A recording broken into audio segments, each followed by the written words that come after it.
Hello and welcome to this 13th edition of the Echo Chamberlain live stream. Thanks so much for the Brits for staying up. Just to add insult to injury, we thought we'd stall it by another 10 minutes. So thanks for bearing with us. And thanks to the 50,000 plus people, all the maniacs out there who bothered to subscribe to my channel over the last little while. It was a huge privilege to reach the 50K milestone, to not get too far into the rearview mirror with Greg Owen. So yeah, let's get the stream underway. My first guest is exhausted from working flat tack around the clock throughout the last week, hunched over his computer in a hoodie, charged up on energy drinks and vaping while review bombing the Acolyte with thousands upon thousands of morbid and unhinged one-star reviews. He is Mr. Greg Owen. If you think you're going to catch up with me, I just want you to attack me with all your might right now. I got my force energy shield, so you know what? One of these days, you're going to need to wait, and we're going to need to introduce you so eloquently because you do such a beautiful job at it, and you deserve a nice intro for once. Congratulations on the 50K, sir. Yeah, like I was saying to you before, it didn't mean anything when I first saw it on the screen, but then after 2 or 3 days, you think, no, that is actually pretty cool. That my idiotic, bizarre ramblings, just I push a button and it goes into 50,000 pockets around the world. That's a strange but also cool feeling. I don't know what it was about that number, but it made me suddenly feel like I'm not just a random guy talking to myself in the basement, but like a real YouTuber. That's right. So great to have you again. Well, my next guest speaks Korean better than Lee Jung-jae speaks English. He has the mind of Thomas Sowell and the voice of Jerry Adams, which is far better than the other way around. He is Despot of Antrim. Good morning, sir. Good morning, and congratulations on 50K, Echo. That is almost as important a moment in the history of film and entertainment as the first interracial gay kiss in a children's sci-fi show. Well, we were all pumped for that.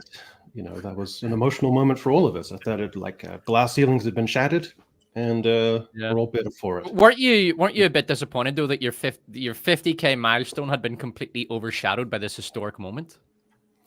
I was somewhat I mean, sure, there's the interracial kiss in Star Trek that broke down barriers during the civil rights movement and things like that, but that pales in comparison to something which is just kind of self-indulgent identity politics, which I think is far more important at this juncture in society.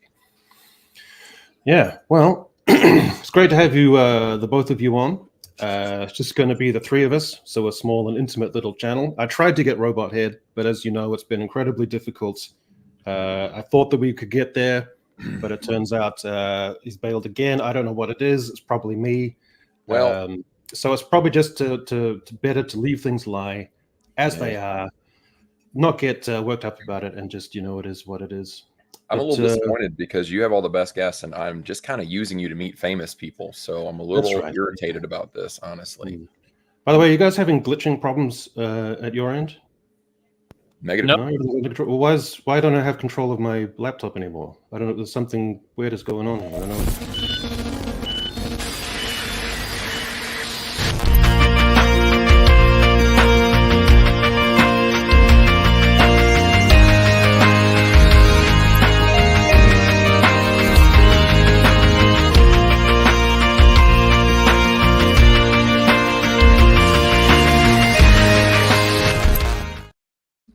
It's Robot Head. Good morning, Robot Head. How are you? The highlights of the Australian-New Zealand history. I love it. Yeah. But of course, the famous underarm delivery being still the most heinous act in our collective history. Yes, but you don't have great actors like Russell Crowe come from your country, so. Oh my God, you can't claim him. That's you claim everything. You claim Pavlova. You can. Oh God, it's ridiculous. Oh yes, anything that's come out of New Zealand's ours now. Good morning to everyone. Good morning. This is we've got 3 people for whom it's the morning, so that's kind of like a new dynamic for the panel. So that's great. This is the closest I've ever been to a host of a show. If we reached out, we could hold hands during this. Yeah, I can see you from my window practically. Yeah, so it was great hanging hands back on. Nah. So it was great hanging out with you on Open Bar with that crazy, ridiculous level of 21,000 people listening to our rambling nonsense. I've felt sorry for Theory since then, because the amount of shit I've seen him getting online for interacting with lowlives like ourselves, the losers. Apparently, it's been quite surprising. I thought we copped a lot of shit, but my God, his own fans. He had to post a like a trigger warning before tonight's Acolyte episode. Yeah. Did you see that? I saw that. Yeah. Oh, for real.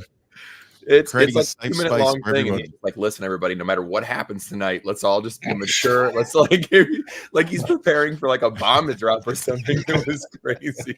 That's amazing. Wow. I said to him on the stream, I said, like, our job just gets easier and easier if we don't like Star Wars. His job just gets harder and harder. But yeah, like trying to manage his crowd. But yes, he did do that warning, so we should all be safe. It's soon, isn't it? It's only in a couple of hours. Yeah, well, I mean, it was interesting just to get a little of that heat, sort of like by proxy, like some tweets in which he included me or something like that, and just to feel the energy of people attacking you with like stupid ad hominem attacks and things, reducing stuff down to the stupidest of superficialities, like, oh, so you don't like brown people now, or oh my God, not every show has to be all white people. Just these absolutes that they think in. Oh, yeah. Just to get a little bit of that heat was kind of, a bit intense. Yeah, but I like what he shared. You sounded very intelligent. And at the end, I said there was gays coming through my window. And I didn't cop any shit. And you copped all of it. Yeah. Man, I don't. That's the first time I've seen myself like TikTok-ized, where like every tiny pause between what I'm saying is chopped out to make this like super incremental, choppy, just like impression of myself. I've never seen that before. It was really strange. Yes, they're an interesting life. Yes, but have you ever been TikTok-ized, where like someone's made a video of you and chopped out every single breath or micro pause between the words that you say? Not that I know of. Yeah, no, I don't. Strange. I think talking heads aren't as fun as real life people on screen that they can pick on. I guess so. But that, and also subtitles for what you're saying while you're saying it, like going at 1,000,000 miles an hour. It's so strange to see. I've never seen that before. Yes, apparently we're all right wing. So yeah, reactionary fuddy-duddies with morbid preoccupations. And this is for the crime of disliking the Acolyte? Yeah, and then meting it out in any kind of subtle detail whatsoever. But yeah, the extent to which people are prepared to defend low-quality, mediocre garbage, because to not defend it would be compromising for them, is a really sad state to be in. I always find it interesting, like our criticisms are directed at the company making it, so the people making it. And then these people get really super angry with us as if they're making the product themselves. They have nothing to do with it. And they get that angry. Like, I'd at least want to have something to do with the show to get that upset about someone not liking it. I do like the way in which people sort of, like, who the fuck is going to attack Robot Head? Like, get pent up about like a casual, laconic, laid-back Australian. But they get so intense about it. And I just like the way you sort of breezily swat them away like it's a fly under a cork hat. So for our viewers who aren't quite familiar with the dynamics and differences between Australia and New Zealand, I'll give you a crash course. So on the left, this is the Australian experience, where it's mainly made up of convicts from the Victorian era. So you have pickpockets, sexual deviants, petty criminals, unwashed, horrible specimens, who all just sort of put there as a penal colony. And on the right, you got the New Zealand experience. That's not just one of my family members. That's all my family. They collected him and kicked him out.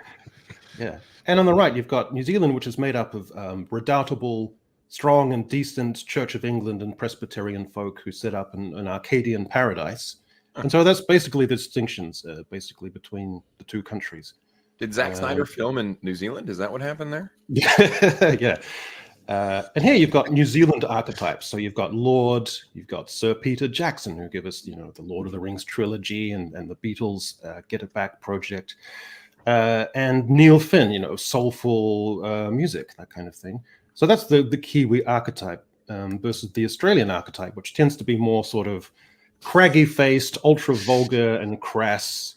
So there you've got Norma Plummer, the netball coach from years back, who called the New Zealand team a bunch of slappers.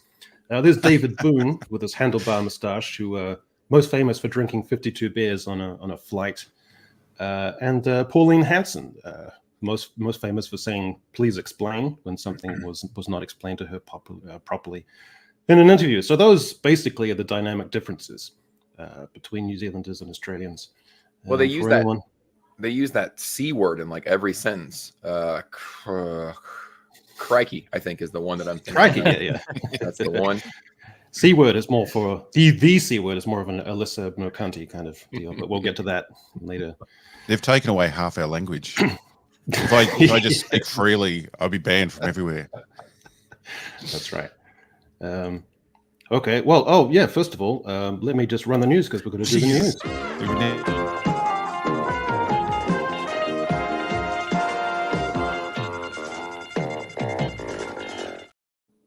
All right. You gave me a fucking jump scare when you showed that James Corden clip and then took it away. Like, what the fuck?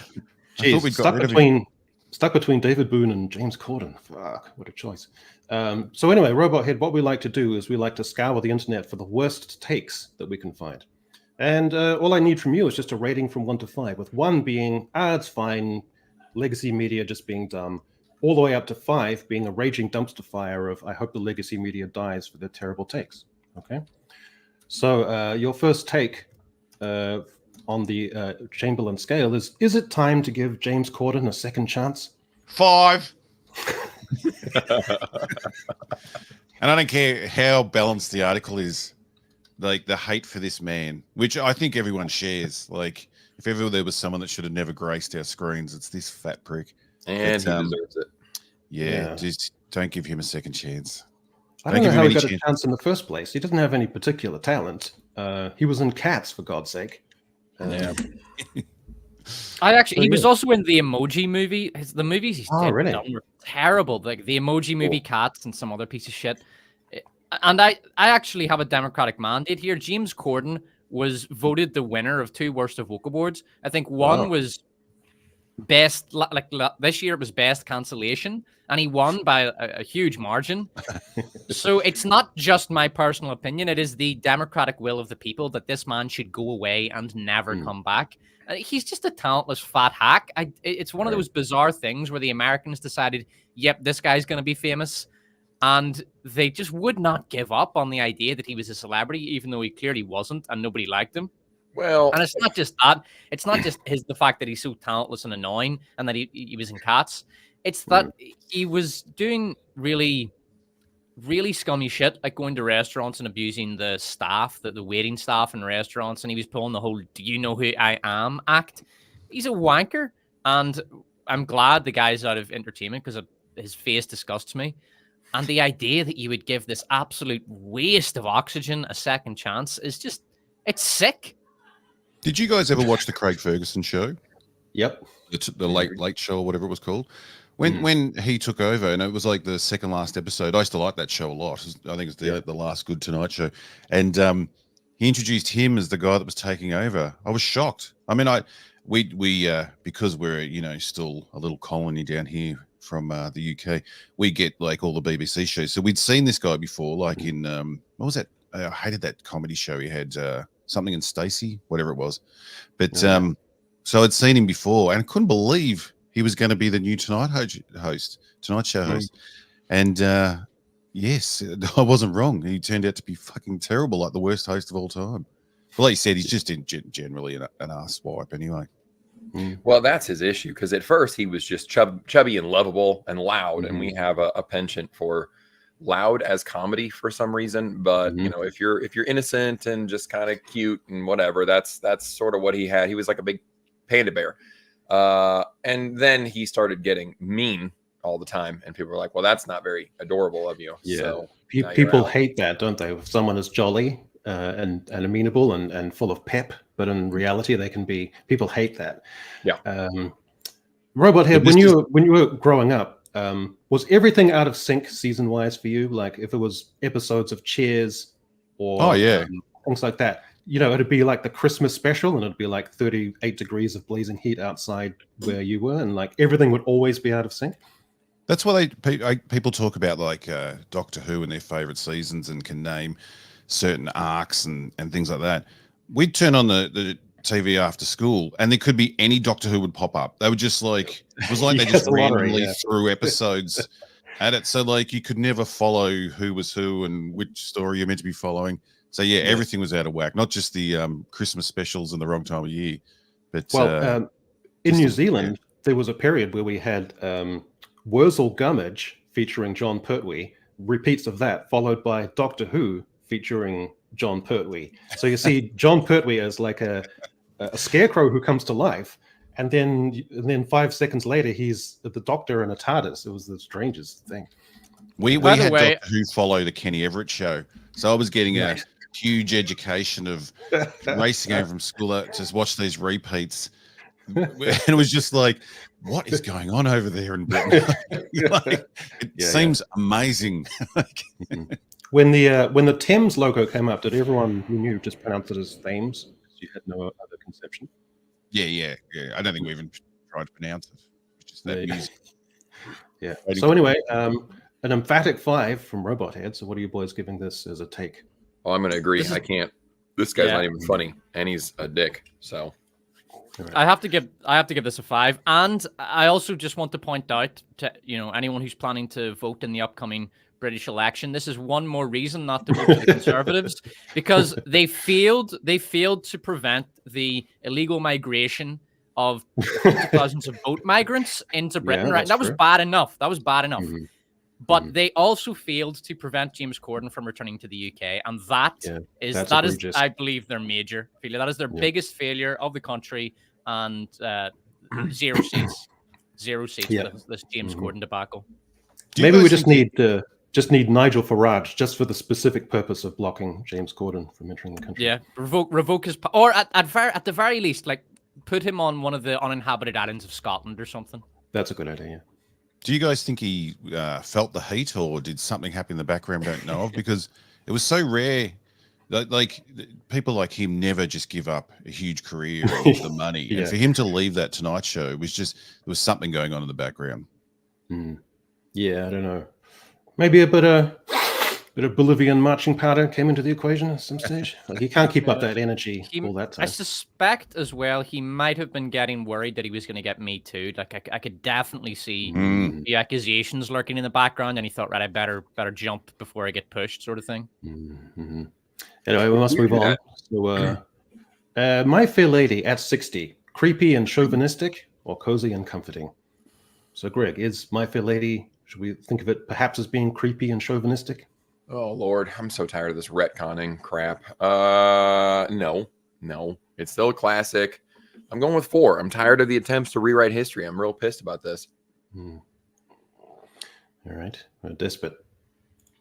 Yeah, I agree with Greg. You can. It's definitely a 4. And it's not the first time they've done this. It's these people. It's their whole postmodern critical theory approach to media and art and culture. All they can do is destroy and tear shit down. They never actually want to build anything of their own. This person who wrote this, who wrote this? There's no name. Anyway, whoever wrote this, it's fair enough if you think that this is creepy and chauvinistic, and you can criticize it, but at the very least, present some alternative, like offer some solution or give something a shot rather than just tearing down old shit that people like how dare people love this? Let's tear down everything. It's like, my God, there's no positivity there. I mean, at least when we're trashing Star Wars, there's no shortage of solutions to the problem. Like, this is what they should be doing, or this is where they went wrong, and if they would stop doing this, they might actually have a chance. And then when Andor came out, there was a lot of positivity there. But these people, all they want to do is just find shit to tear down.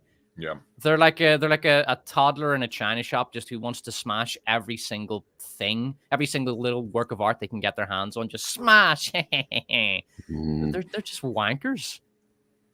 Robot Head, wankers or not? Oh, definitely wankers. But I have to admit, when I was a kid, I did think this movie was creepy. Because again, we can go back to the 3 TV channels we had growing up, and every weekend was full of old movies. You had one more than us. Loved them. Yes.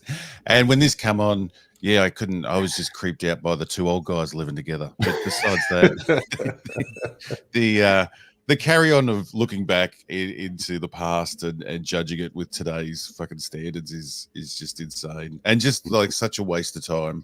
Like these dicks that write these articles, they've got the audience that are going to clap and cheer any of this crap, and it's all a load of shit. Like, yes, all right.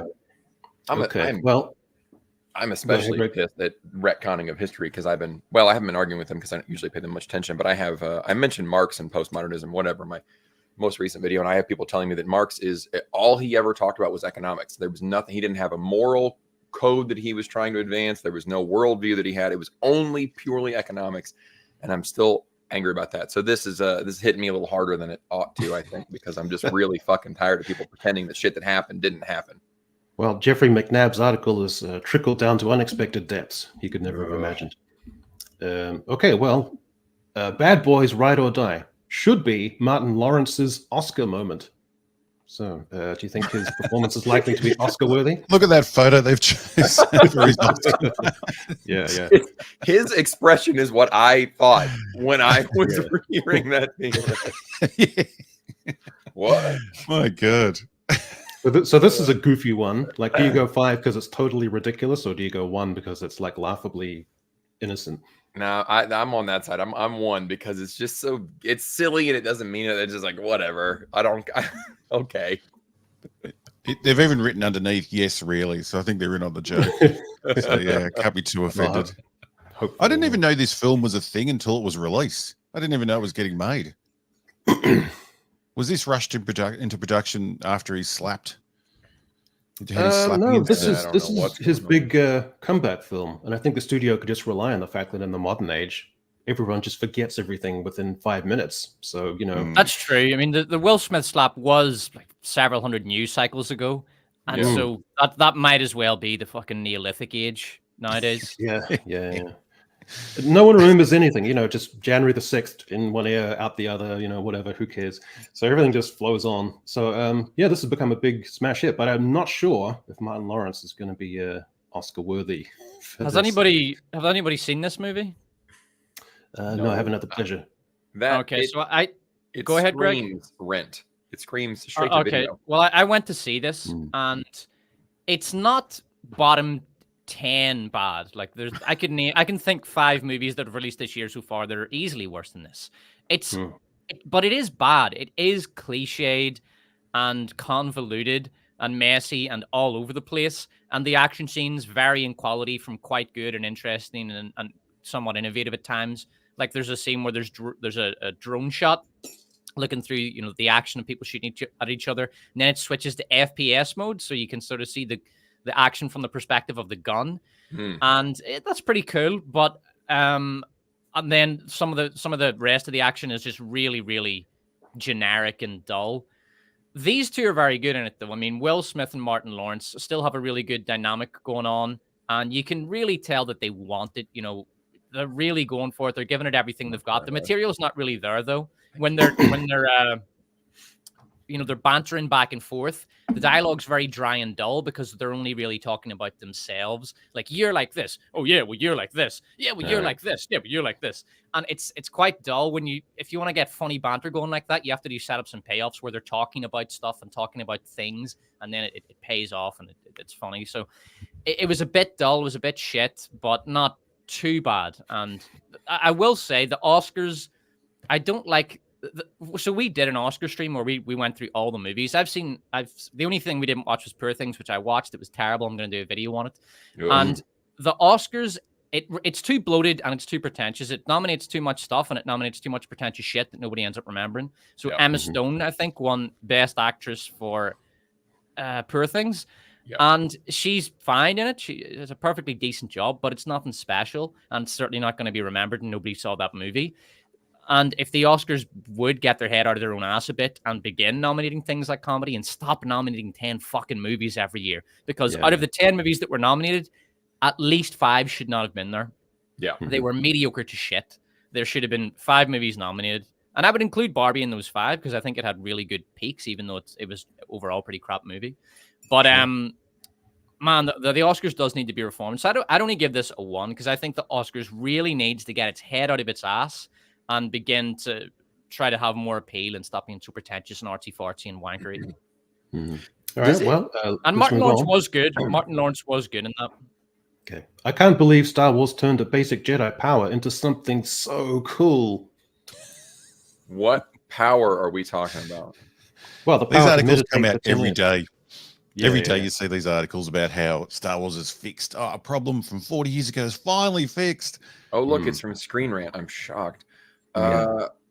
Which one of the powers that they used once and then didn't use again in a situation that it could have been useful are they talking about? It's the power to look simultaneously 50 and 25 at the same time. It's an amazing power of sticking really fake beards to a face. Stopped by a local high school and had them do the makeup.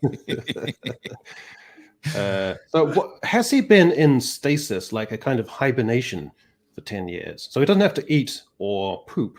Right, he's just but he does grow a beard. But he does grow up, and like a stylized they're trimming groomed beard. Yeah, so that's quite extraordinary. I guess the other Jedi are able to enter the Force bubble to trim the beard.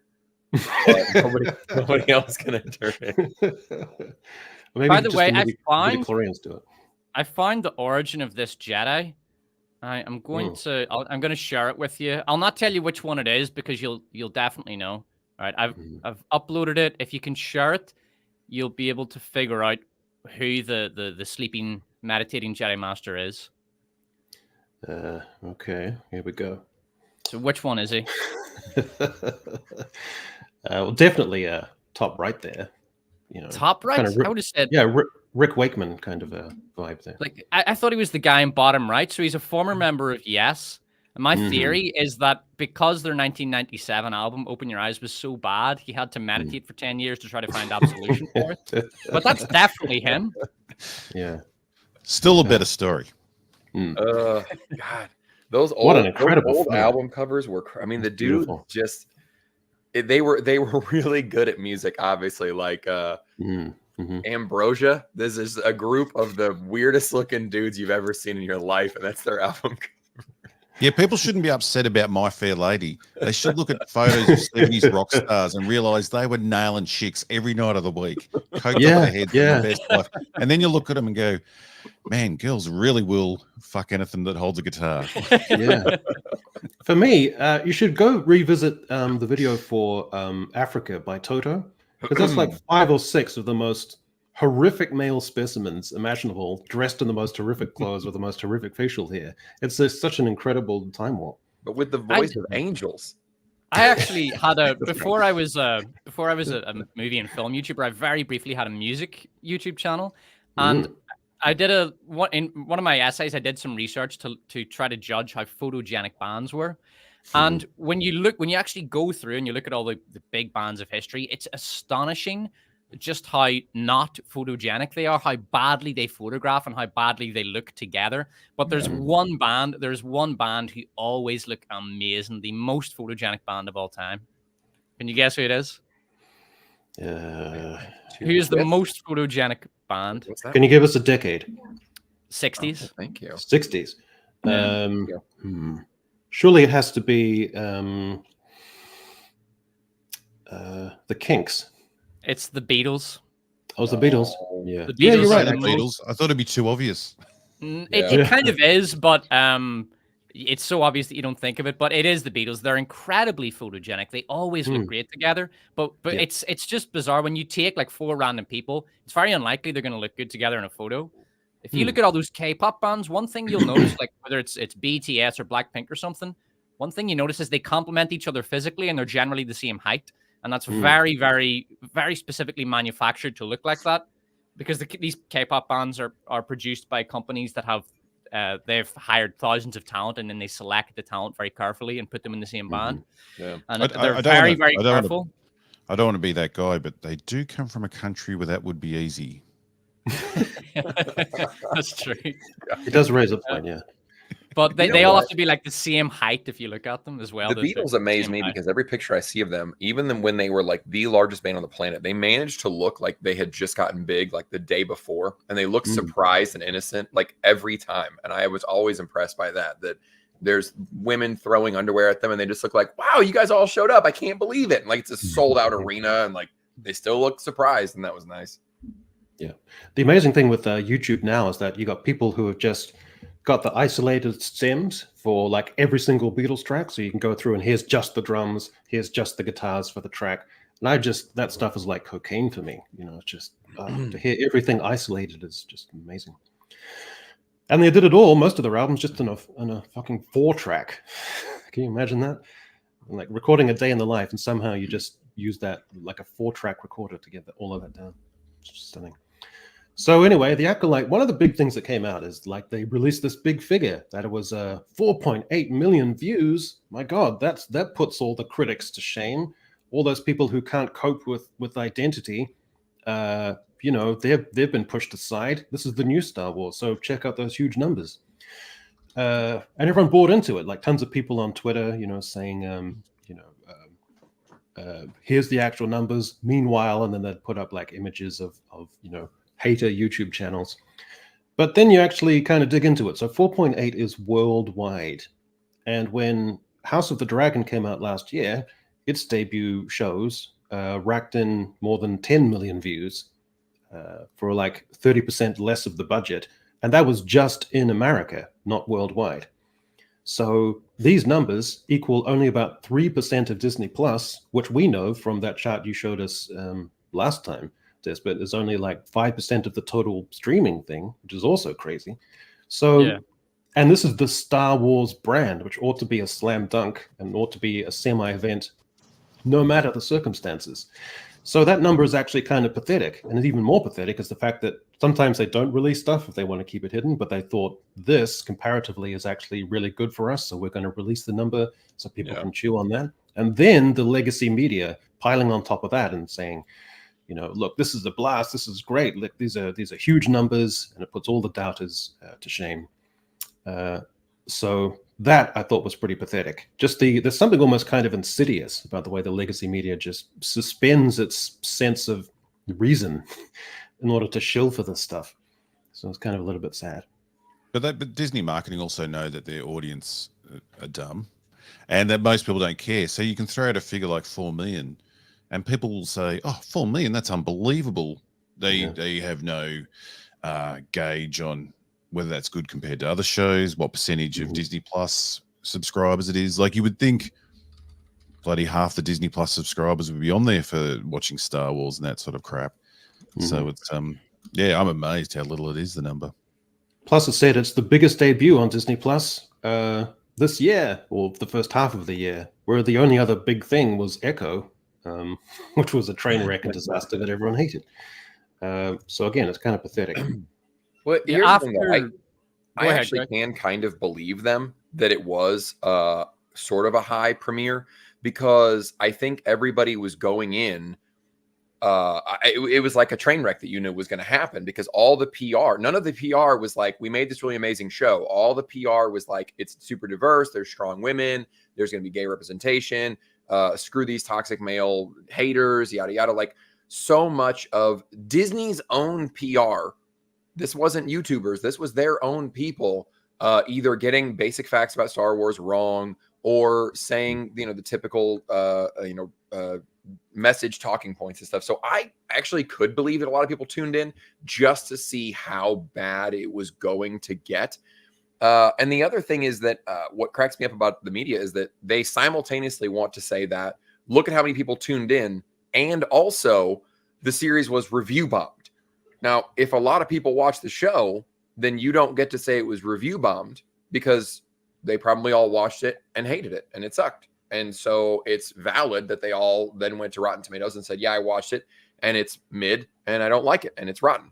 So I actually tend to believe, I just think the drop off this week is going to be astronomical because everybody tuned in and It was kind of a nothing, you know, it was very boring. There was a little bit of offensive stuff if you know what to look for, but overall there wasn't Velma levels of cringe. And I think a lot of people were like, oh, okay, well, that's it. And I'm not going to come back. And that's all.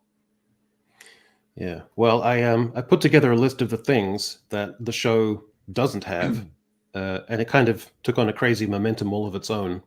So no cool spaceships. How can you have a Star Wars show without any cool spaceships? How can you have no cool comedic interplay or profound dialogue? You know, when Yoda says, pinches Luke's arm and says, luminous beings are we, not this crude matter.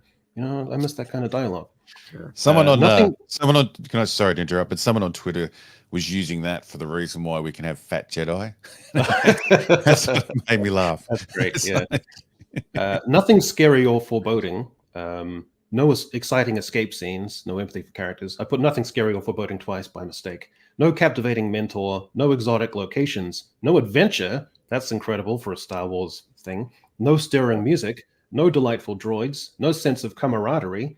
No romance. And nothing endearingly eccentric. So pretty much Star Wars without anything good in Star Wars in a Star Wars show. So well done, Leslie. I like how they're not going to have romance in any of the shows. Like, unless it's lesbian romance. Yeah, but even then, it's also piss weak. Like, they're also just trying to ride this line of like, we're so inclusive, but we can't really show anything. And then, it's just a joke. Yeah, I miss the having a bit of romance in the shows. Yeah. Well, I'm sexual tension as well. Were you saying in your video or on Open Bar that like there's no environments, right? The show opens up in this crappy little poor looking town, and then it's on a spaceship, and then it's on a prison transport, and then it's in a winter wonderland. I don't remember where I heard you saying that somewhere, but it's just there's nothing. You have no exotic locations is on here. Like it's very boring looking for a Star Wars adventure. It's so claustrophobic. You never feel like there's space or anything. There's nothing around the back of that set. There's no. That's exactly right. Yeah. That's just a doorway. You just have this feeling of space anywhere.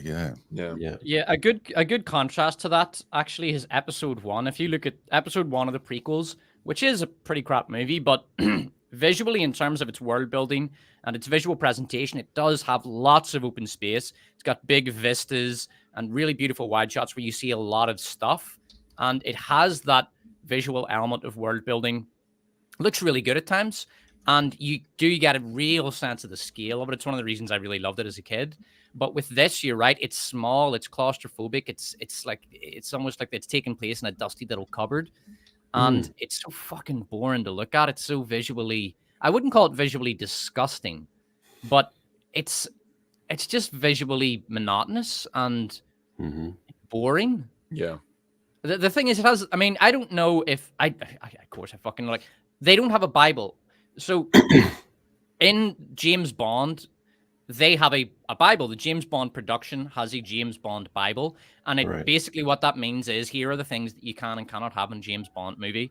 And they don't have to include everything, but the elements that you have in the movie need to come from the James Bond Bible. So it's things like the watch, the car, the suits, the gun, the gear porn, the hot girls, the witty lines, the vodka martini or some inversion of the vodka martini, gambling, things like that. It's all these things that have to go in. And it goes on and on and on. Like, there's hundreds of these things that the production company has in their Bible.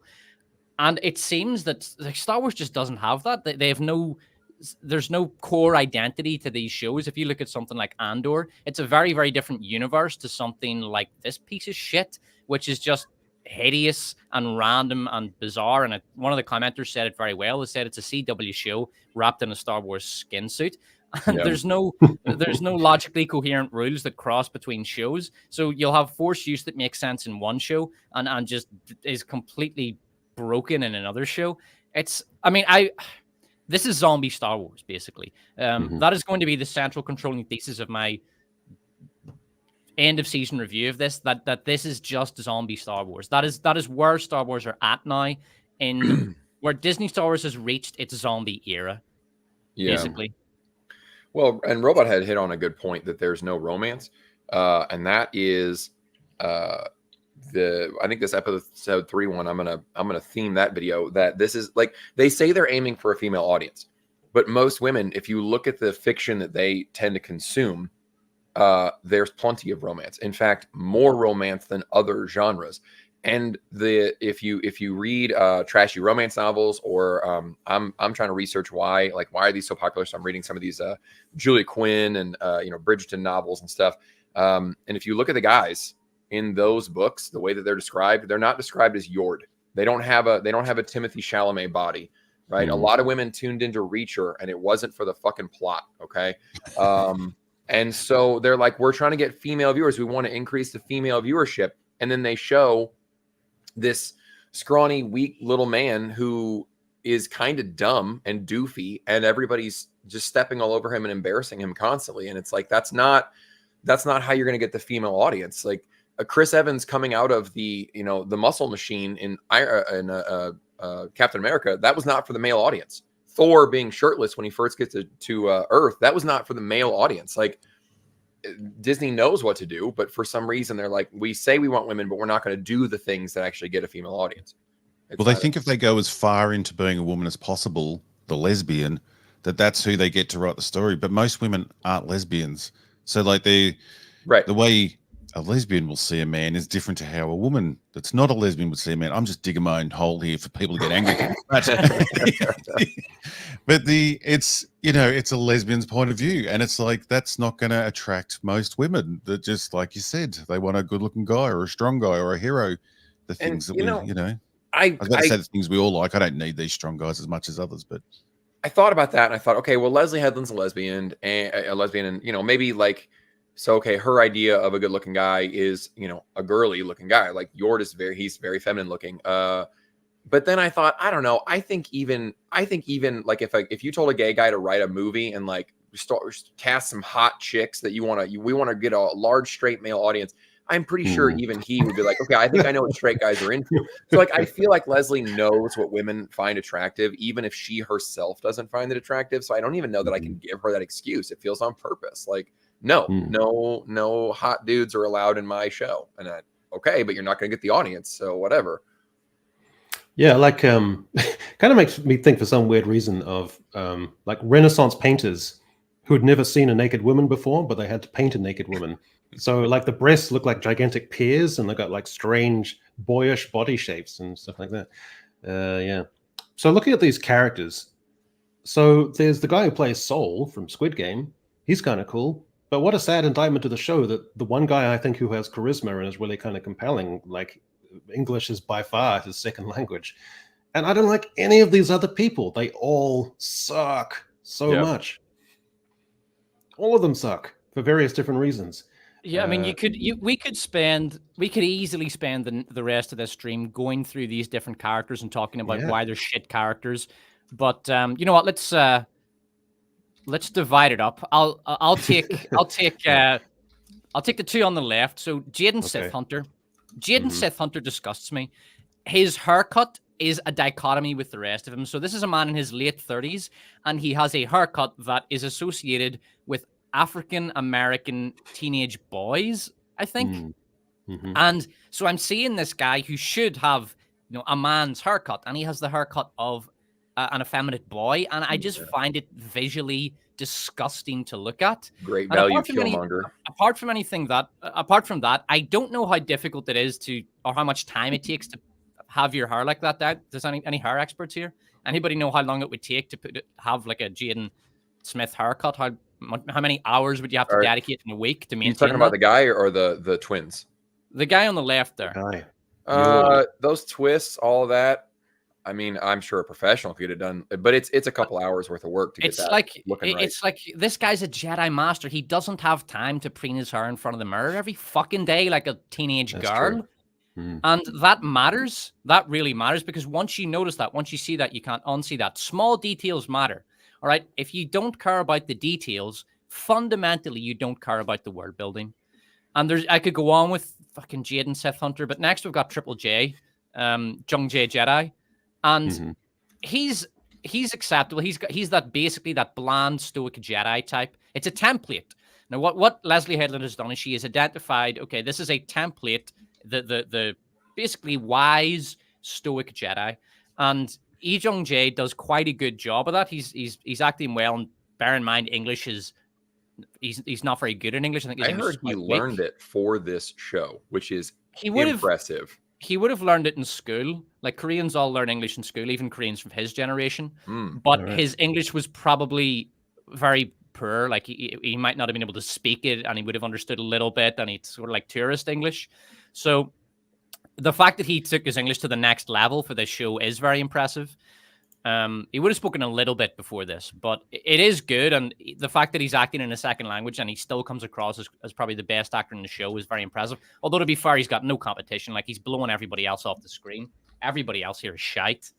But the thing is, she doesn't do anything with a template. So he's a template, and it's quite a good performance, but Leslie Headland hasn't applied any unique characteristics or idiosyncrasies or eccentricities to the template to make it a character. So that's me, Robot Head. Who are you going to take? Well, I was just going to say, that's what you were talking about, having the Bible for James Bond. You can tell these guys have a list of things they've seen in Star Wars. Yeah. So they tick off the list, but there's no detail in there. There's no explanation of what anything is. They don't add anything to it. It's just ticking boxes. And every one of these characters is just ticking boxes. I mean, the new thing they have added is Fat Jedi, which is my favorite thing ever. Makes no sense. That's like the Jaden Sith or the Jaden Sith Hunter haircut. When you think about it, it makes no sense. Yes, that's can't control himself around food, but is one with the Force. And just the general pretending that this isn't a visual medium and it's meant to be fun to watch. Like, even Leslie's wife, the green lizard penis-looking thing, she looks like shit. Like, they all just look so bland and horrible. Like, this whole image is just bland and horrible. So I don't get her delivery. Well, I do get what they're trying to do, but it's just insane that we've got to this place where people making Star Wars think that they're making such an important statement that this sort of diverse, boring look is what they're going for.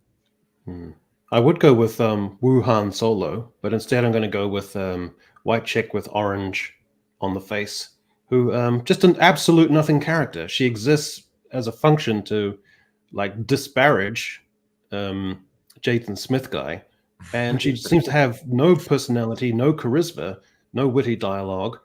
She comes up with suggestions, and otherwise she doesn't even look stoic. She just looks there, just looking at stuff.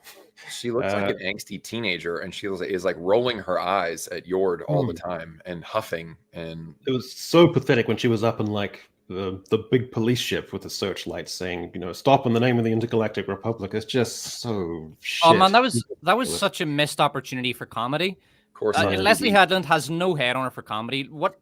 What they should have done is they've got the ship up there, and it's something like, stop in the name of the law. Like this really super deep, aggressive, intimidating voice. And then it cuts to her in the ship, and she's like, stop in the name of the law. And you can tell she's got a filter on it. That would have actually been a nice little comic beat. But Leslie Headland, it's really obvious, but Leslie Headland missed it because she has no sense of comedy or comic. And you do need those little bits of levity in Star Wars, but there's no levity in this.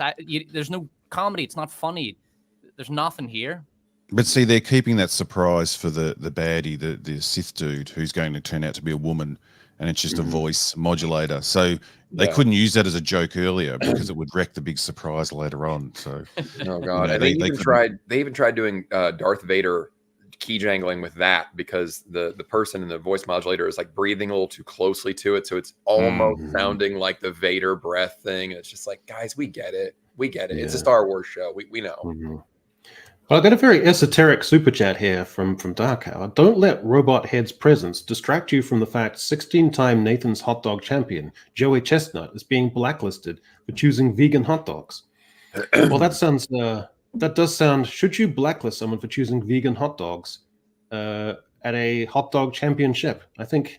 Listen, we should blacklist all vegans, whether it's in a hot dog championship or not. Yeah.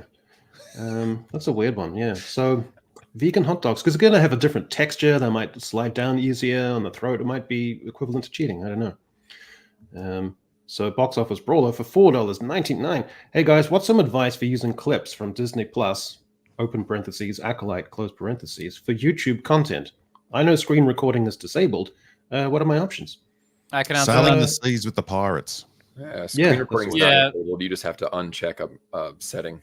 So if you have, like, there's nothing wrong with having a moral obligation, a moral disagreement with piracy, because it is a form of theft. But if you're paying a Disney Plus subscription, I don't think there's a moral problem with maybe Jack Sparrowing it, but you don't upload anything, right? Because you've already paid for that content. So you could do that. I think that's fine. But other than that, there's no way of getting a hold of it, basically.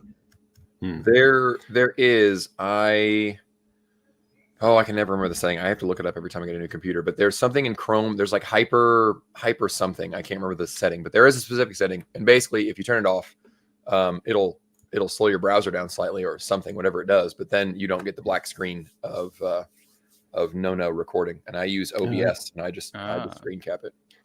Well, just as another aside, we've I don't know why, it's probably just Robot Head, but we've smashed all viewership records. We've got 500,000 people watching us right now, which is my goodness, pretty cool. If it's nothing to do with me, I'm still taking all the credit. So that's the important thing. I'm ahead of this. This is an incredibly important question. M8566 for $5. Can we please talk about how Despot says film instead of film? This is very important to me as well. So thanks for bringing this up, M8566. This seems to be an Irish thing, because I've actually tried. I've tried in a lot of my recent videos, when I'm recording scripts, I'll say film, but when I'm speaking just naturally, I'll go back into film. And it's an Irish thing. Like, if you listen to other Irish YouTubers, you'll hear it said film. Yeah. I just want to talk about how he says per. That's also important. Yeah. That's like, that's a meme. Yeah. There's probably been over 1,000 comments now accusing me of pronouncing. I'm supposed to say power like an American, but instead I say par. I'm Baptist, so in the Baptist hymnal we use the apostrophe to say par all the time. I sing that constantly, so I'm with you. It's all good. Well, M8566 for another $2. Fat Jedi is trying to boost his midichlorian count. Yes, Jedi diabetes, and he eats by force feeding. So those are the two. We need a robot chicken of him training with Yoda in the forest and trying to climb the trees, just puffing and heaving, and it finishes with him just eating Yoda. Well, my thought is, imagine the psychological energy needed if he was the one who had to levitate for 10 years. Imagine the psychological horsepower you'd have to have. I have to call us out on this, guys. Remember when Yoda said, "Judge me by my size, do you?" Well, we're judging this guy by his size, and we shouldn't do that. Master Yoda teaches us not to do that. But you could have, Yoda is just because that's his species. Like, if you had a Yoda who was like bloated and fat with chubby rolls, then I would judge him by his size. So it's horses for courses. Anyway, so I just put like everything they're doing to Star Wars to invert it and change it for what they want. Everything has changed. So going from a hetero focus to a homo focus, going from a masculine focus to a feminine focus, going from a focus on good versus evil to a focus on moral relativism, where both main characters have a point of view, going from body discipline to body positivity, going from innovation to derivation, and going from diversity to performative diversity. So they took it and made it exactly what they want, which is essentially the opposite in almost every single way when you get down to the fundamentals. Yeah. Well, there's a girl brand now. They say, people talk about how girls like playing with Barbie and just a empty vessel they can put themselves into, and make Barbie do what they want, where we want to be Han Solo and Luke, and, boys want to pretend they are someone. That's why all these characters are so empty. They're just empty vessels. And us boys want to pretend that we are a hero. I've got no one to latch onto. Yeah, I don't think you should make your identity your muse. And that seems to be like a modern cultural thing. We've got to come up with a better word than girl brand, because Star Wars and, say, Marvel, they're not really girl brands. They think they're girl brands, like Disney thinks they're girl brands. But girls aren't interested in them. Real girl brands are things like, say, Harry Potter or Twilight. Those are girl brands. And they're girl brands. What's the one with the Harry Potter with girl brand? Hang on a second. I need to stop. No, yeah, that's fine. Pause. I would say Harry Potter is most of its fan base is a female fan base, and there's a lot of crossover. There's a lot of crossover, but in terms of most of the fan base and the most fanatical fans, they are women. It's very It's I wouldn't call it a girl brand necessarily. It does have very wide appeal, but most of its fan base is girls. Well, I think you triggered Greg. He was writhing around in his chair in distaste. It's not like Twilight. Like Twilight is 99% girls.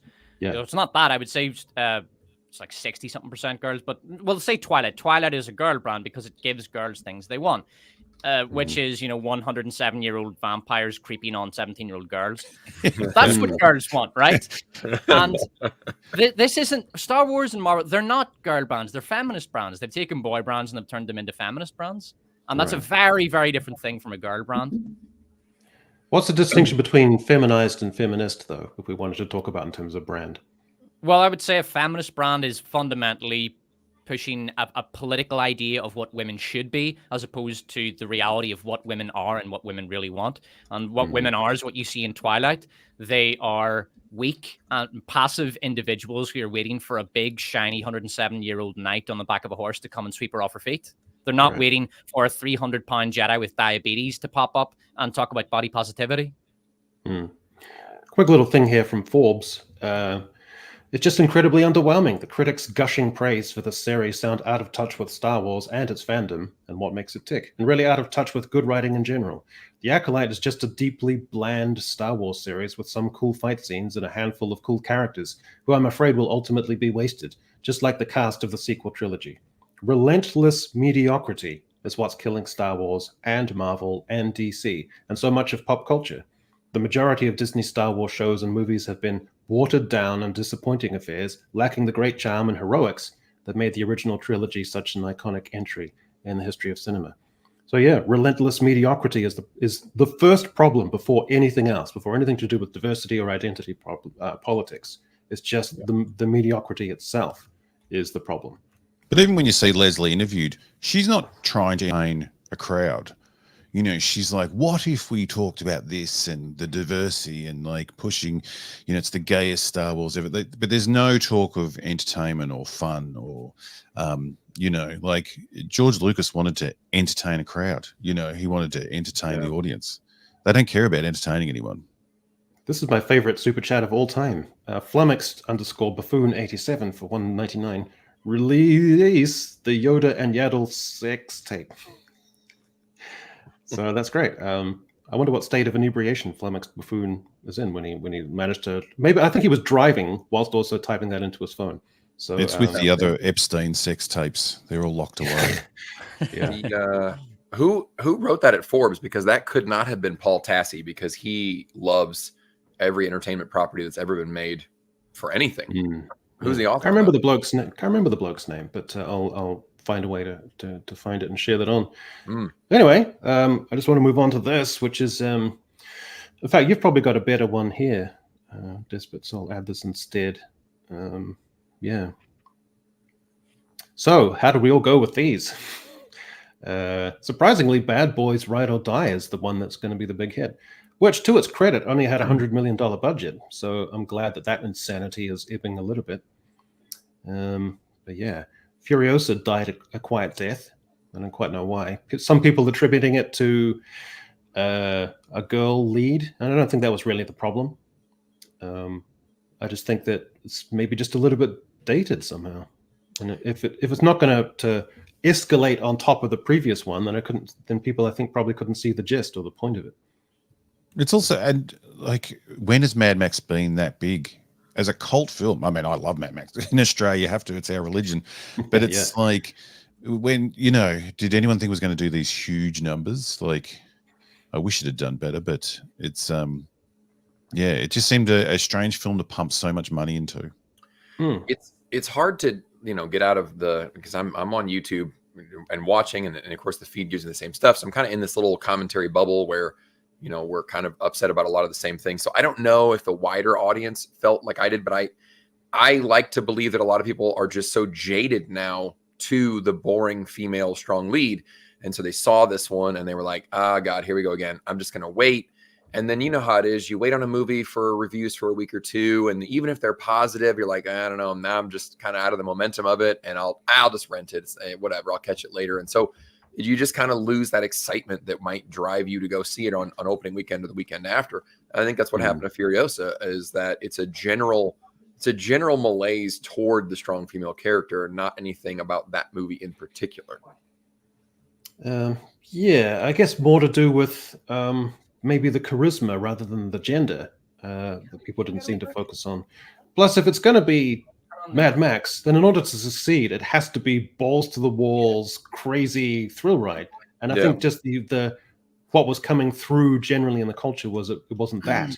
So I'm not necessarily going to go bother to watch it. Go to mommy.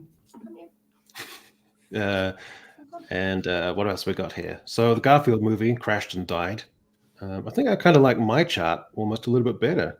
So I'm just going to put that back up again. Okay, so let's go through. Mean Girls, that kind of died quietly. Argyle died, was horrendous. Madam Web was horrific and died. June. Madam Web was fun, though. That was fun. I enjoyed that time in the cinema way more than I should have. Your time traveler theory about that one is quite nice. Thanks. How did Kung Fu Panda 4 go, by the way? It sucked. It's fucking horrible. I'm sorry. Sorry. It was just it wasn't that great. Didn't really enjoy it. Not my favorite. Ghostbusters came and went, and nobody particularly liked it. Man, did anybody see that? No, I never wanted to. That was so disgusting. I'm definitely making a video on that. That was disgustingly bad. Okay. That was so dispiritingly. It was bad. It was very, very bad. But this might be a personal thing, but do films that have ice as the enemy ever work? Like, they're just ugly to look at. And even the trailers were ugly to look at. I actually did the calculation. Do you know there are 4 ghosts in Ghostbusters? 4, and I think 2 or 3 of them are throwback ghosts. One of them, she has like a 3-second cameo. One of them is Slimer. Do you know what the new? Do you know what the new ghosts in the new Ghostbusters movie are? The big dragon they chase at the start around Chinatown. And the dragon doesn't have any personality. It's just there to be a big, horrible CGI thing. And then the ice monster. There are 2 fucking ghosts in this thing. And it's called Ghost. I can't even. Just wait for the video. Isn't one of them a ghost lesbian? Oh yeah, I forgot the ghost of Gina Davis passed. Oh god, right? Yeah, that's so weird because when I saw the trailer and Paul Rudd says "Bussin' makes me feel good," I thought it was going to be a major hit. That's excellent dialogue right there. I don't know. So Godzilla versus Kong was ridiculous. Apart from one scene where a little monkey gets thrown around and used as a weapon for like 5 seconds. Fall Guy, no one knew what the hell it was. No one knew what the gist of it was. So that collapsed. I don't even know what If is. Tell you what, Fall Guy's another crap one. I don't care if people liked it. I saw it and I was bored out of my mind. Is this Fall Guy? Yeah. Everyone said it was a romance film too. Like, I'm so confused with that film. It's a mess. I know the original show from being a kid, and it seems that it has no connection to that, and they took away that he's not a bounty hunter anymore. I'm guessing. I haven't seen it. And then it's more of a romance film. The advertising of that film was crazy because I had no idea what was going on. It's a MacGuffin. Or no, it's a fetch quest. He just goes on a series of fetch quests, and it's very non sequitur and convoluted. Off the back of Barbie, you think the whole advertising would have changed for the Fall Guy? Because how so? Well, Ryan Reynolds. Am I saying the right one? I keep mixing up which actor I'm talking about. Ryan Gosling. Gosling was the star, in Barbie, and sort of half the reason the women went along to watch it. You think the Fall Guy, they should have pushed that sort of advertising a bit more? Yeah, they should have. But I mean, that was out actually for months where I live, and I didn't go to see it because I didn't know what the hell it was. Yeah, I think that was a lot of people's problem. Is the advertisement was kind of confusing. I thought it was just like a comedy about a movie that's trying to get made, and he's the stuntman, and I wasn't really sure kind of what even the setup or the point was. Or I was very confused by it, and I just thought, it looks okay, and maybe I'll stream it or something. I don't know.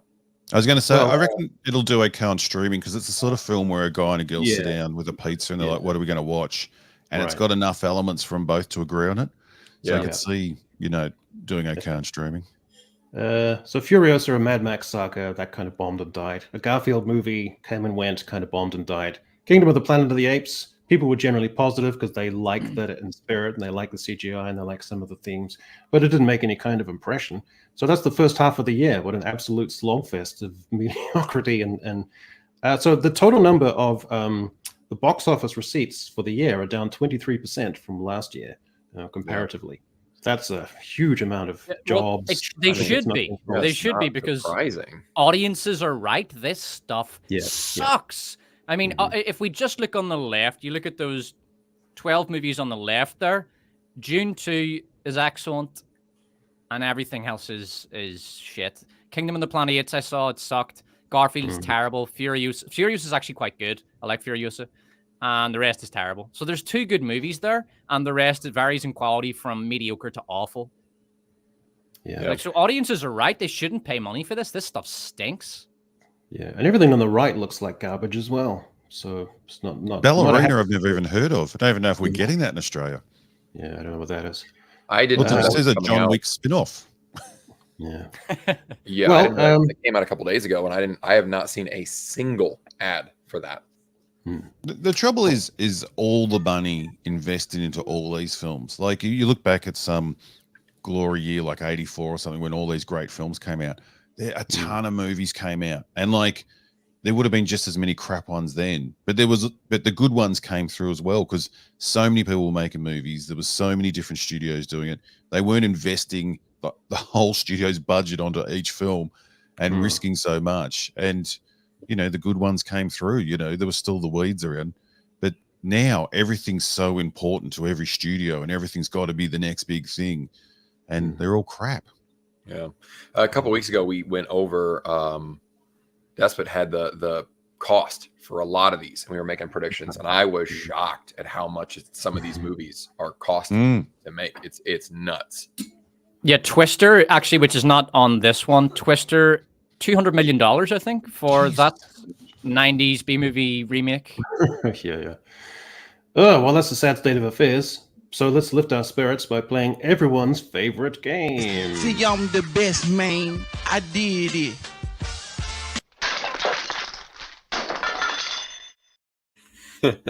All right. I like that.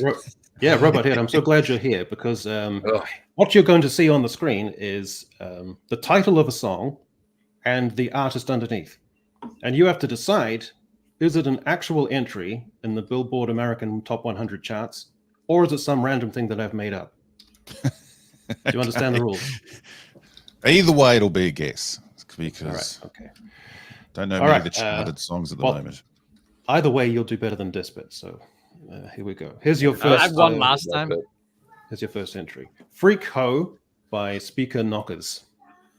Now, I'm hoping this is real. I'm hoping. Hang on, let me just type in here. No, I won't cheat. I'm going to say it's not real, but I want it to be real. Okay. Freako. It has to be fake. Yeah. I like Speaker Knockers. It's too good to be real. Right. Too good to be real. Speaker Knockers real, has a nice. Stealing that name. Freako. I think it's real. Yeah. Well, Despot, true to form, you're 0 from 1. This is an actual entry on the Billboard Top 100 chart. Freako. It's a good name. Can we hear some of it? No, definitely not. Okay. Freako. I've got to type that in. All right. And your second one is Delulu by Alejandra Flores. Was it? Did I miss it? Was it real? It was real. That's correct. Yeah. So how is Baby It's Cold Outside not allowed, but Freak Ho is allowed? Good question. It's the same song. Yeah. So Delulu by Alejandra Flores. Oh, this one hasn't even got a hint that I can go on. I'm going to say this one is let's go real. I gotta go. I feel like I feel like every week it gets harder because it Deep Blue Echo learns from our guesses, and this one seems almost too innocent. So I'm like, he didn't make this up, because his creations are usually crazy, but now maybe he's trying to make a boring one to throw us off the track. But maybe I put a boring one in just because you had anticipated being crazy. That's what I know, right? And then a fool would put the drink in front of himself. But you're not a fool, so you put the drink in front of me. You're overthinking it, Greg. He's already beaten you. He's in your head. God damn it. It's real. It's real. I'm mocking it. It's my final answer. Okay. I'm going to agree with Greg. But just because, I mean, it does look, but it looks too real. No, it's fake. It has to be fake. He's trying to fool us. Echo's trying to fool us. It's like it's a psyop. But last time you came up with a suggestion that you'll go with what is your instinct one, and then you go with the opposite of your instinct. No. Because that's I know what you're doing here. I know what he's doing. He's trying to get into your head. It's definitely fake. Right, yeah, this one's fake. Yes! You got one. You're at 50%. Nice job. Sorry to interrupt just quickly, but I looked up the lyrics to Freako, and they say bounce that ass 16 times in a row. Wow, that's great. And then I'm just jumping quickly ahead. Spit on a dick, yeah, do a trick. And then there's lines I can't read without getting kicked off the YouTube, so I won't go any further. But seems a classic. There's a song I want us to listen to later. It's really good sounding. All right. Okay, your third installment is Back It Up and Dump It by Kinfolk Thugs, GC Eternal, and Time Bomb.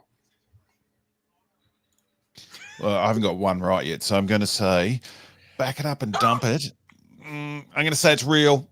I'm going to say this is real because if this was fake, I think Echo would look at it and think, oh, no, there's no way they would think that's real. So I'm going to say this is real. See, but he faked us out with the vanilla one. I'm thinking it's fake. This seems too over the top, but he's planning for us to think that it's too over the top.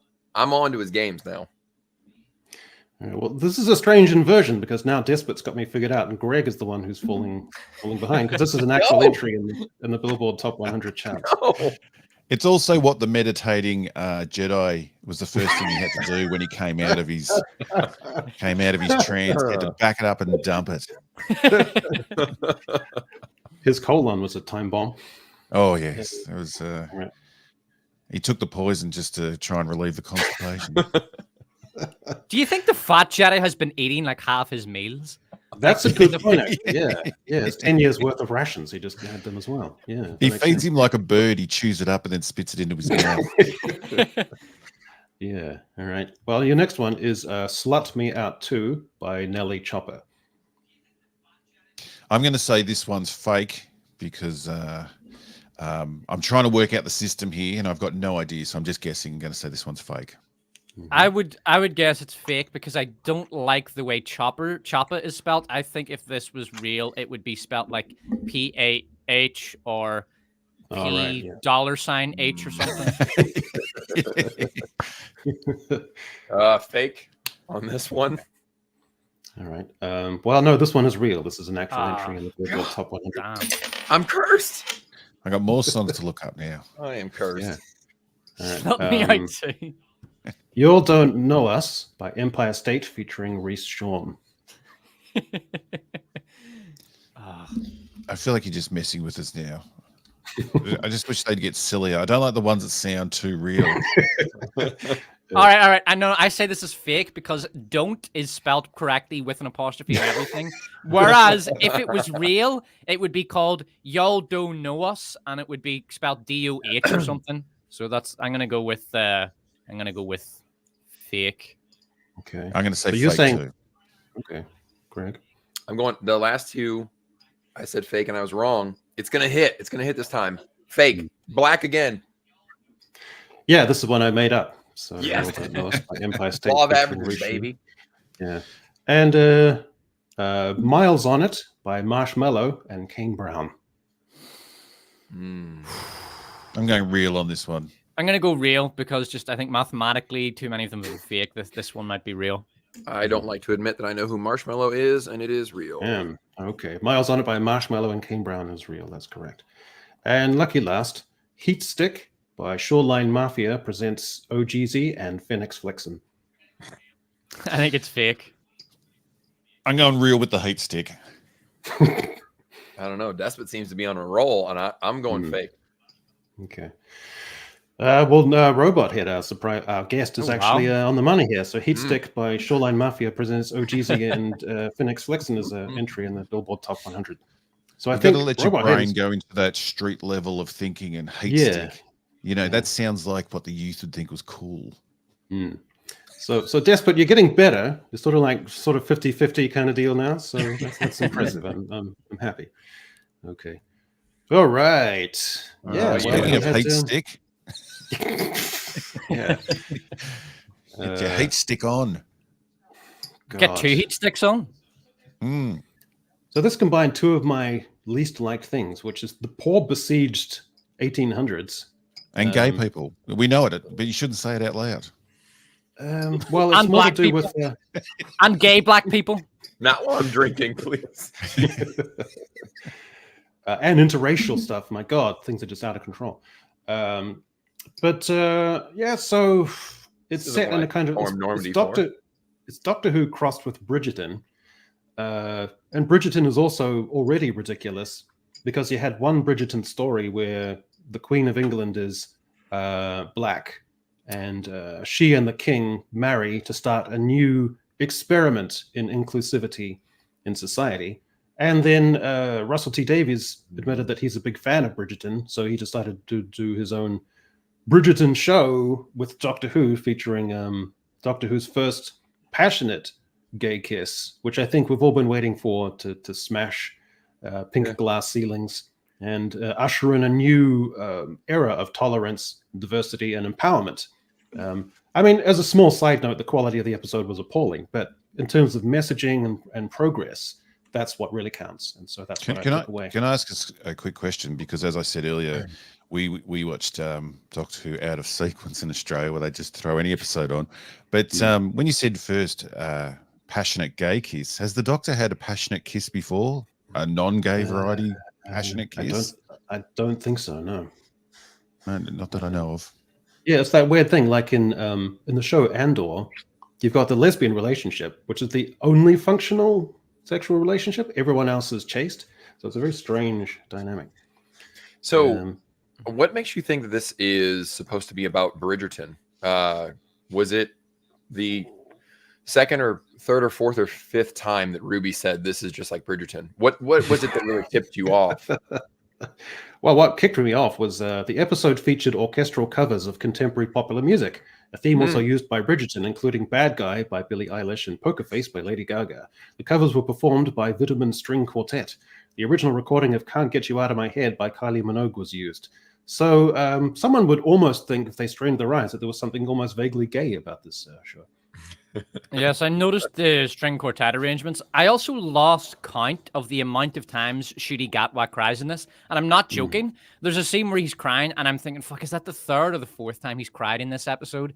And it really hits home just how pussified and effeminized Doctor Who has become, and how obvious it is that they're trying to take Doctor Who and use him as a propaganda vehicle to push their idea of what a modern man should be, which is gay, effeminate crybaby, just a pansy, basically. And I'm not saying that because I'm not saying gay people are pansies, but this gay doctor is a pansy. He never stops crying. He cries in every episode. He cried 4 times in this, and it's like, Jesus Christ, we get it. You don't have to hit us over the head with a baseball bat. Men should cry all the time and never stop crying.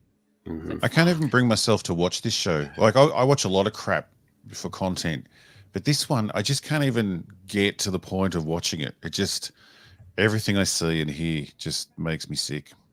It's, I don't have any history with the show, so I can't even say that I hate it because I don't really know the show that well, but it's just not, it's not a good show. Let me bring you up to speed with some of the history. So in the late 80s, when Doctor Who was kicked off the air, it's because its ratings had plunged so terribly that they could no longer sustain it. They didn't see it as a winning proposition. The introduction of a new Time Lord in Sylvester McCoy couldn't win back the gaze of the viewing public. Time and the Rani began the 7th Doctor era with just 5.1 million viewers. Imagine that for being terribly low. And by the time 1989's Battlefield came around, the Doctor Who ratings hit an all-time low with just 3.1 million. And this is in 1989 population figures. So that was enough of a crisis for them to just get rid of the show altogether. The Doctor Who ratings began strongly for the Stephen Moffat era in 2010 with 10.1 million tuning in for Matt Smith's, and then the Christmas special 11.1. Jodie Whittaker started off with 11 and then started to sink down to 4.7. So bearing in mind Just go back to the Sylvester McCoy one again. So it began with 5.1 million viewers and sunk down to 3.1. And that was a crisis that got the show kicked off. So if you can squint, you can make out the figures. So the +7 TV +4 screen on the right-hand side. And here are the combined 4.01, 3.9, 3.5, 4 flat, and then the last one, 3.38. So these are catastrophically worse than in the late 80s when Doctor Who got kicked off the air for not having enough people watching, when there was probably 10 million people less in the country. Not to jump back to Star Wars for a minute, but aren't they bragging about getting 4 million for the new Star Wars show? Is that correct? Yeah, and they're saying 4.8 million. And that's for Star Wars in America, and that's all they can get. And Doctor Who hasn't exactly got worldwide. The Star Wars. Yeah, and Doctor Who hasn't exactly got the Star Wars following. So, and they're saying these numbers are bad for this. So it shows how bad the Star Wars show, the Acolyte's going. Yep. And they had no excuses. They said just wait till the consolidated numbers come in, all the overnights plus the iPlayer, and the right is the final figures, and they're atrociously bad, terribly bad. This show. That's cancelled the show level in 60 years of catastrophic lows of ratings. So the disconnect in the media and just this almost pathological need to prop up and promote and make excuses for that if the show does poorly, then that would compromise your identity politics and the things that you're pushing, and that would make you feel somber. So therefore you have to enter into this collective delusion that there's nothing wrong, that people just aren't into this and they're not watching, and it's cratering. So it's really it amazes me. You would think money would talk by now. Like, I'm still surprised this is still going on. You just think by now the money would be talking and there'd be people coming in to just fucking clear this mess up. They'd never admit wrong, but you think they would be trying to steer the ship off the bloody rocks instead of crashing into them the way they are. Well, money does talk. You are right, Robot Head. There is a lot of this stuff has been cleaned up at Netflix and Warner, for example. Now, Netflix are very bifurcated. They do some crazy nonsense like Cleopatra, but they also do just normal stuff like, say, Baby Reindeer. And Disney would never do Baby Reindeer because Baby Reindeer is about a man being abused by a woman. So Disney would never do that because that goes against the rules. But Netflix can do that. And then you see Warner canceled that Batgirl movie, which is probably just going to be a big woke pile of crap. Might have been excellent, might have been a masterpiece. Who knows? Who cares? And he's cleaned things up at Warner. He's really cleaned it up in there now that House of Dragon is coming out season 2. It looks really good. But June Part 2 as well had elements that Disney never would have went for. But Disney in particular they're just going to go down with the ship. Disney have made up their mind. If the woke Titanic goes down, Disney are going to stay on board and play Billie Eilish on the string quartet and go down with the ship. Yeah, it's painful stuff. It's really bad. I'll get to this in a second, but before we go into in fact we'll do this now. So Greg, congratulations on one of your kids finding an idle afternoon to do the graphics for this video game. So we all appreciate one of my kids has been learning Blender for like 3 weeks, and that's what they came up with. So good to go. So your thoughts on this game, which has been apparently 10 years in the making, I think? Honestly, if you told me that this was like an old resurrected ad for World of Warcraft from like 2017, 2018, I would 100% believe it. Even down to the weird proportions of the character models screams wow to me. The goofy colors, the cartoonism, the witty banter that these two have with each other. And I'm not sure how familiar you guys are with the Dragon Age series, but it kind of stands out as like a real dark fantasy. It's a very morally gray. Your choices have pretty serious consequences, often unexpected and often quite dark. And this is the MCU of like new MCU of Dragon Age. This is the Overwatch, Valorant, WoW of Dragon Age. It's so strange looking. And if it didn't have the name, and if he didn't have the 4-bow crossbolt at the beginning to let me know who he was, I would not have pegged this as that game. It's shockingly different. Seems to be taking place in the same slatted bar as in the Acolyte. some reason. But yeah. Well, speaking of gaming, we like to keep things classy on the show. We try to keep it. We're capable of a few naughty jokes and a few swears now and then, but we like to keep things classy. But we can never reach the level of class and sophistication, wit of Alyssa Mercanti, because she's at a different level of charm. Her ability to construct sentences of rhetorical flair, where you substitute one syllable and the whole delicate epigram collapses, is, I think, a standard that none of us could possibly match. So I think all we just have to do is sit back and enjoy this rollicking good share of wit and style. People in the industry to be a little bit louder about people being mean to other people, and maybe say it's not a good thing. Yeah. Maybe say we don't want you around if you're going to be and hateful. Yeah. And that the games industry is diverse naturally. Not because anyone's making them be diverse, because the world is diverse, you stupid motherfucker. And if you have a problem with that, come fight me. Physically. Bitch. Has anyone taken you up on that yet? No, because they're all pussies. Yep. So, who could match that for charm, possibly? I want to see someone walk up and knock her out. Just go, what? I'm just glad to see that Frosk finally got a new job. Yeah. God, it makes me feel physically unsettled and physically uncomfortable. It's like a high school 17-year-old in a cafeteria. Just the smarmy look, the stridency of it, the stroppiness of it. It makes me feel physically uncomfortable. Horrible. All the cucks around her just cheering, yeah, do it. God, it's fucking pathetic, isn't it? It's like, guys, the Taylor Swift fan next to her. This is something that I learned, after the first time I spent any significant time around the opposite sex was uni, and this because I went to an all-boys school, and I very quickly learned that women aren't going to have sex with you just because you agree with them, okay? Or you pretend to agree with them. Guys, all those simps that are hanging out around her, she's not going to have sex with you just because you're cheering her on, okay? She's not. It's just sad. Yeah, she's very eloquent.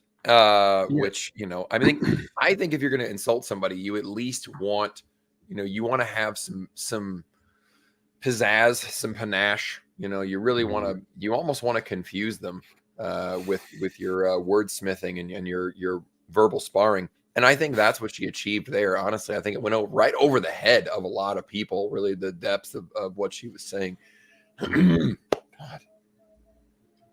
Greg, why don't tons of mainstream cool dudes want to get involved in the gaming industry? They do. The gaming industry is 100% all men, actually. There are like no women at all, just like her and maybe one or two others. They just trot them out for clout. There are absolutely no women working in gaming at all. There are no people of color working in gaming. It's just 100% white men all the time. But is it a problem at the back end where they're not hiring them, or is it a problem culturally where cool dudes don't want to get involved in making the games? And what's the disconnect? It's wait, cool guys like just mainstream dudes who want to play the games. Why don't they get involved in coding and developing the games?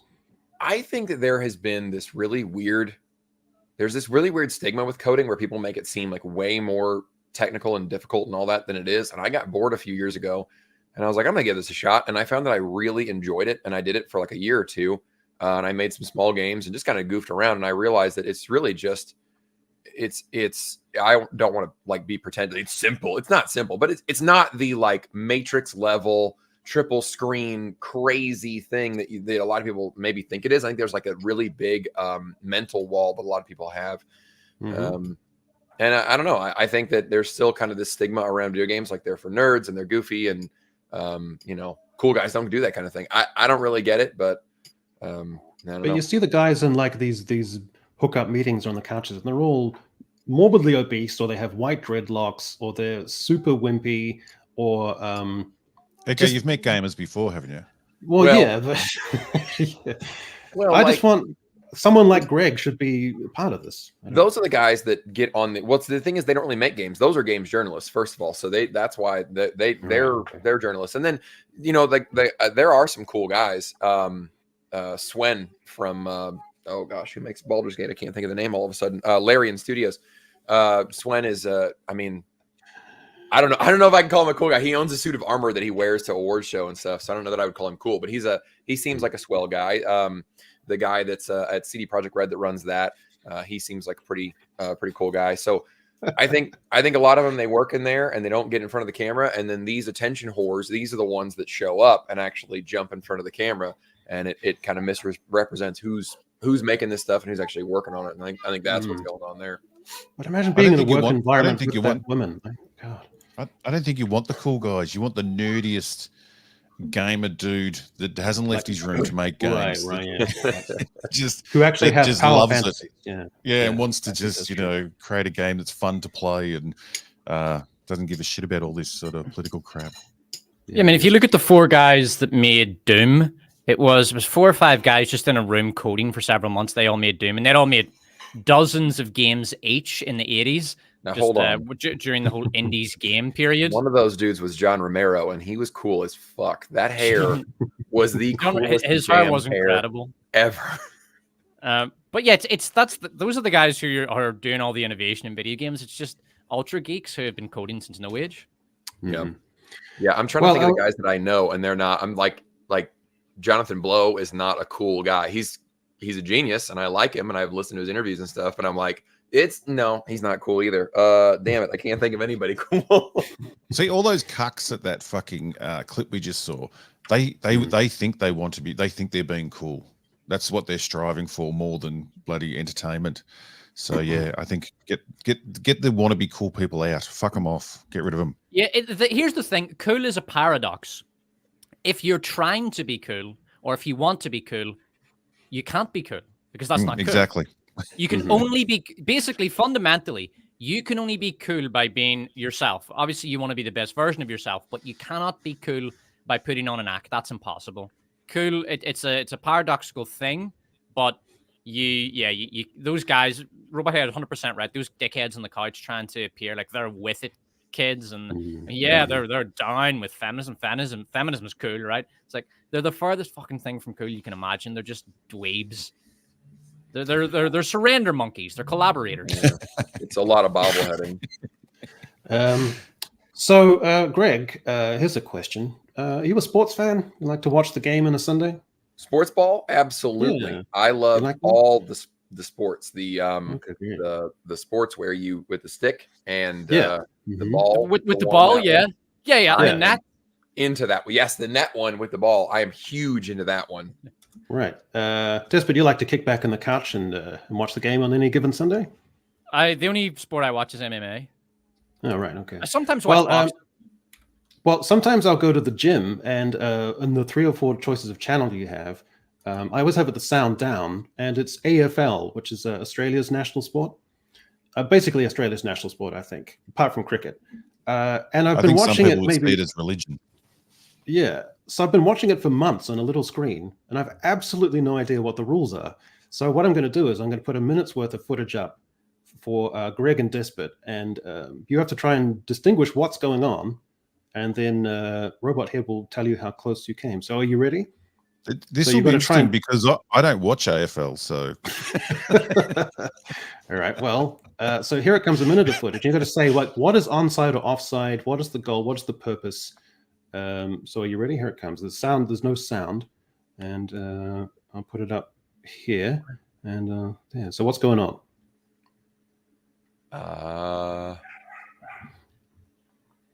That's called a screamer. This is a John Farnham being performed right here. Is this rugby? A shrimp is being put on a barbie. That looks like a rugby ball. Could be. No, it's not rugby. That pass is a Kylie Minogue pass. Where's Bluey? So what's going on? I have no idea what's going on.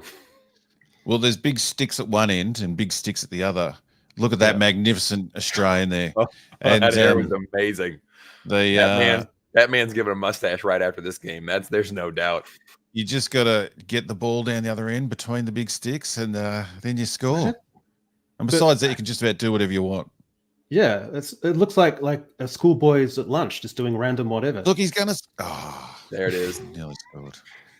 And then he does this. He kicks backwards over the thing. Is that Quidditch? There's the poles. It might as well be Quidditch. Yeah, you're exactly right. It might as well be Quidditch. So, any of the wiser about? You're familiar with that game? Yeah, I know. It's very similar to Irish Gaelic football, oh, okay. And I think it actually is related to it. And there's a rule. I'm not sure how many steps it is, but you have to pass the ball every so many steps. You're not allowed to throw the ball. When you pass the ball, you have to either drop kick it to the other guy, or you have to punt it. So you sort of hit it with your hand, your fist. Yeah, you handball to another guy. You're not allowed to throw it, and it has to be every 6 steps or something. Like if you run 8 steps with the ball, that's a foul. So it's not like American football where you can run as much as you want. They used to have an international. They used to have an international rules game with the Gaelic footballers once a year. And it's very similar, yeah. The rules. Yeah, in fact, a lot of the best. My understanding is that a lot of Irish guys do quite well at Aussie rules because it is so similar to Gaelic. So they emigrate to Oz, and then they take up Aussie rules, and they're very good at it. It's like watching rugby, union, except on acid. Like the field is round and there's 3 sets of goalposts. It's just are we not? Was that not? I thought that was rugby. What game? No, that was not rugby. No, they're using a rugby ball. They also look nothing like rugby players. Rugby players are big, brawny guys. They're quite skinny compared to rugby players. They're very fit, but they're not the muscular sort of behemoths that rugby players are. Yeah, I used to know some rugby players, and I thought that's what we were watching. The ball's the same shape, so I thought that's what we were watching. You thought that was rugby? Oh man! Well, I know rugby's on a rectangular field, so I was like, "Why is it round?" But it's the same shaped ball, and it's the same general just throw it and try to tackle the guy that's got the ball. You've upset like about 5 different nations with that comment. Yeah, goddamn Americans! They're so insular. Anyway.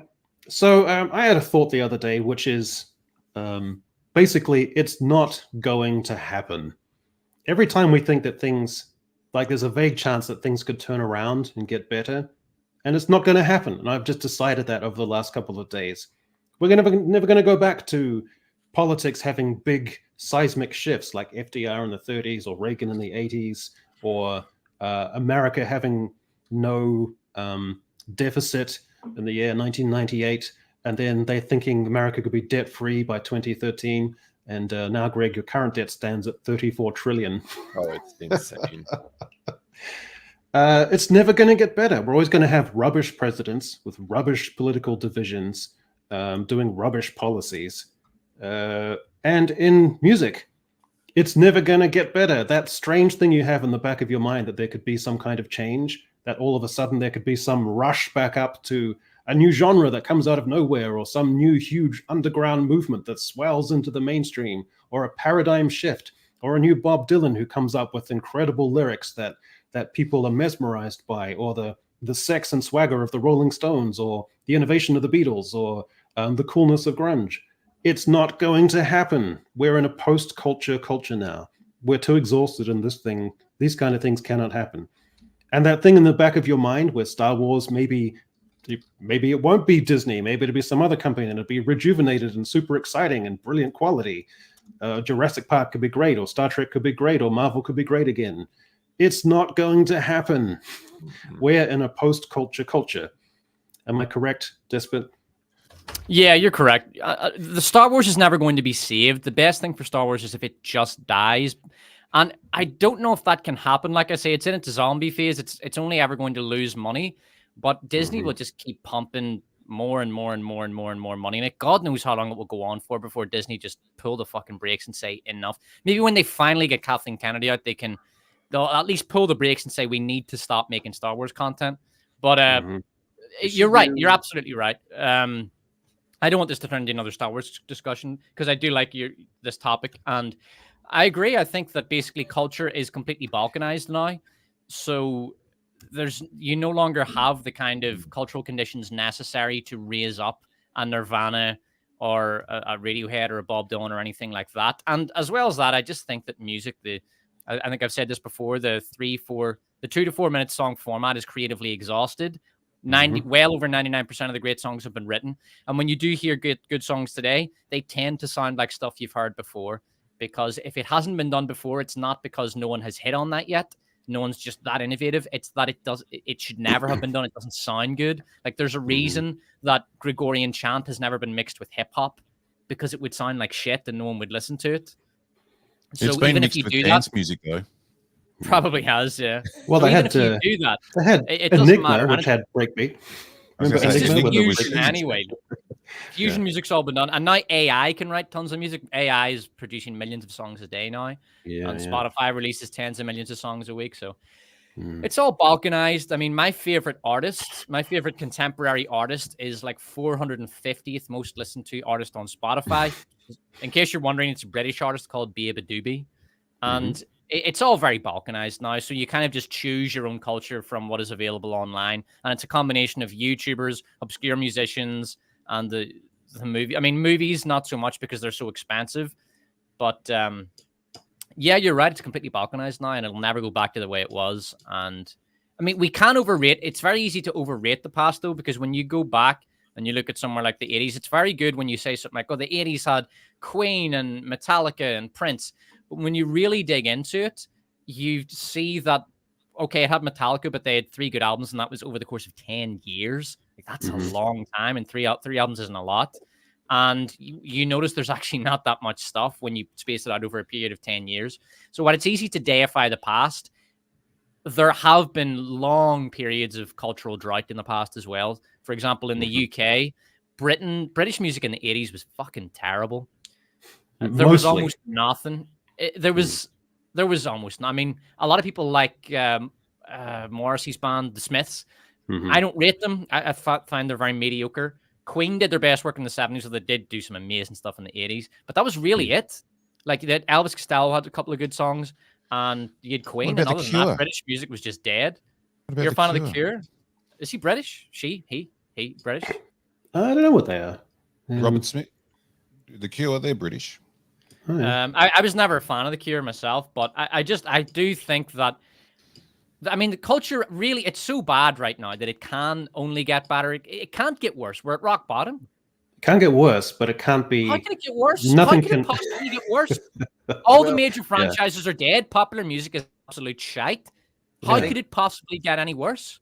I think an issue right now is that the way the music is found, because a lot of people aren't listening to the radio. They're not really interfacing, so they're not sharing popular music with each other. We're not making tapes or burning CDs or whatever. So one of the most popular ways that musicians get found right now is if they get a great hook, a nice little 45-second hook, and it's used in a TikTok or an Instagram reel or something. And that sound gets trending, and then that's a real popular way to get discovered. But then typically you find that song and everything but that 30 seconds is garbage. And so that's a big disappointment. But I think it's an issue of just how they're found. There's SoundCloud, there's Spotify, there's Amazon Music. Like, there's so many different places to find music, and it's difficult. You don't have the radio that you're putting the same song in front of so many people, and everybody's like, yeah, that's a great song, and everyone agrees on it all at the same time. And so it's they're in little pockets here, and they get cannibalized before they can get large. I think we'll never go back to that time of innovation because, and this is the old man part of the section of the show, but mobile phones took away daydreaming. And you need to daydream. You need to be bored. You need to be searching for something to do to get into music, to get into art, to get into writing, to form your own entertainment. And I think it's just hard now, like you're saying, whenever you hear a song, you feel like you've heard it before. It's very hard to sort of break away from that because everything's on the phone. Kids are constantly, even if they are listening to music, they're listening to the same things over and over. And there's no, you don't have a friend that's, discovered an album and brings it around and plays it, or just that time of boredom where you need to sort of break out and do things. And they're trying to make everyone asexual. And all these guys on screen started a band so they could fuck chicks. And you need more of that passion of wanting women, wanting to create, instead of sitting on your fucking phone. But that's just, an old man whinge. If you had, If Kurt Cobain was a kid today, would he even take up guitar, or would he just play video games and be on his phone all day? He'd be down in a basement in a big scooped back black chair with energy drinks, gigantic headphones on, playing computer games, that kind of stuff. Reading some novels, I guess. But Sounds fantastic. But even if he was doing the exact same thing, there's not that support. I feel sorry for young guys that are into heavy metal or something, and you try and explain in the 90s, like, that was, more the grunge time. You turn on the radio, fucking guitar music all day, every day. Like, heavy metal bands played on the radio. We've got a great radio culture in Melbourne here in Australia, and independent radio. And, Guns N' Roses would be played on the radio. Bloody Nirvana was, but all those bands like, Soundgarden, all of them, they just, even if these kids are probably still out there, but just they haven't got that network. Melbourne was full of pubs. You could go see 5 different bands in a night. And now it's hard to find a pub that'll play a band. So, even if they're there.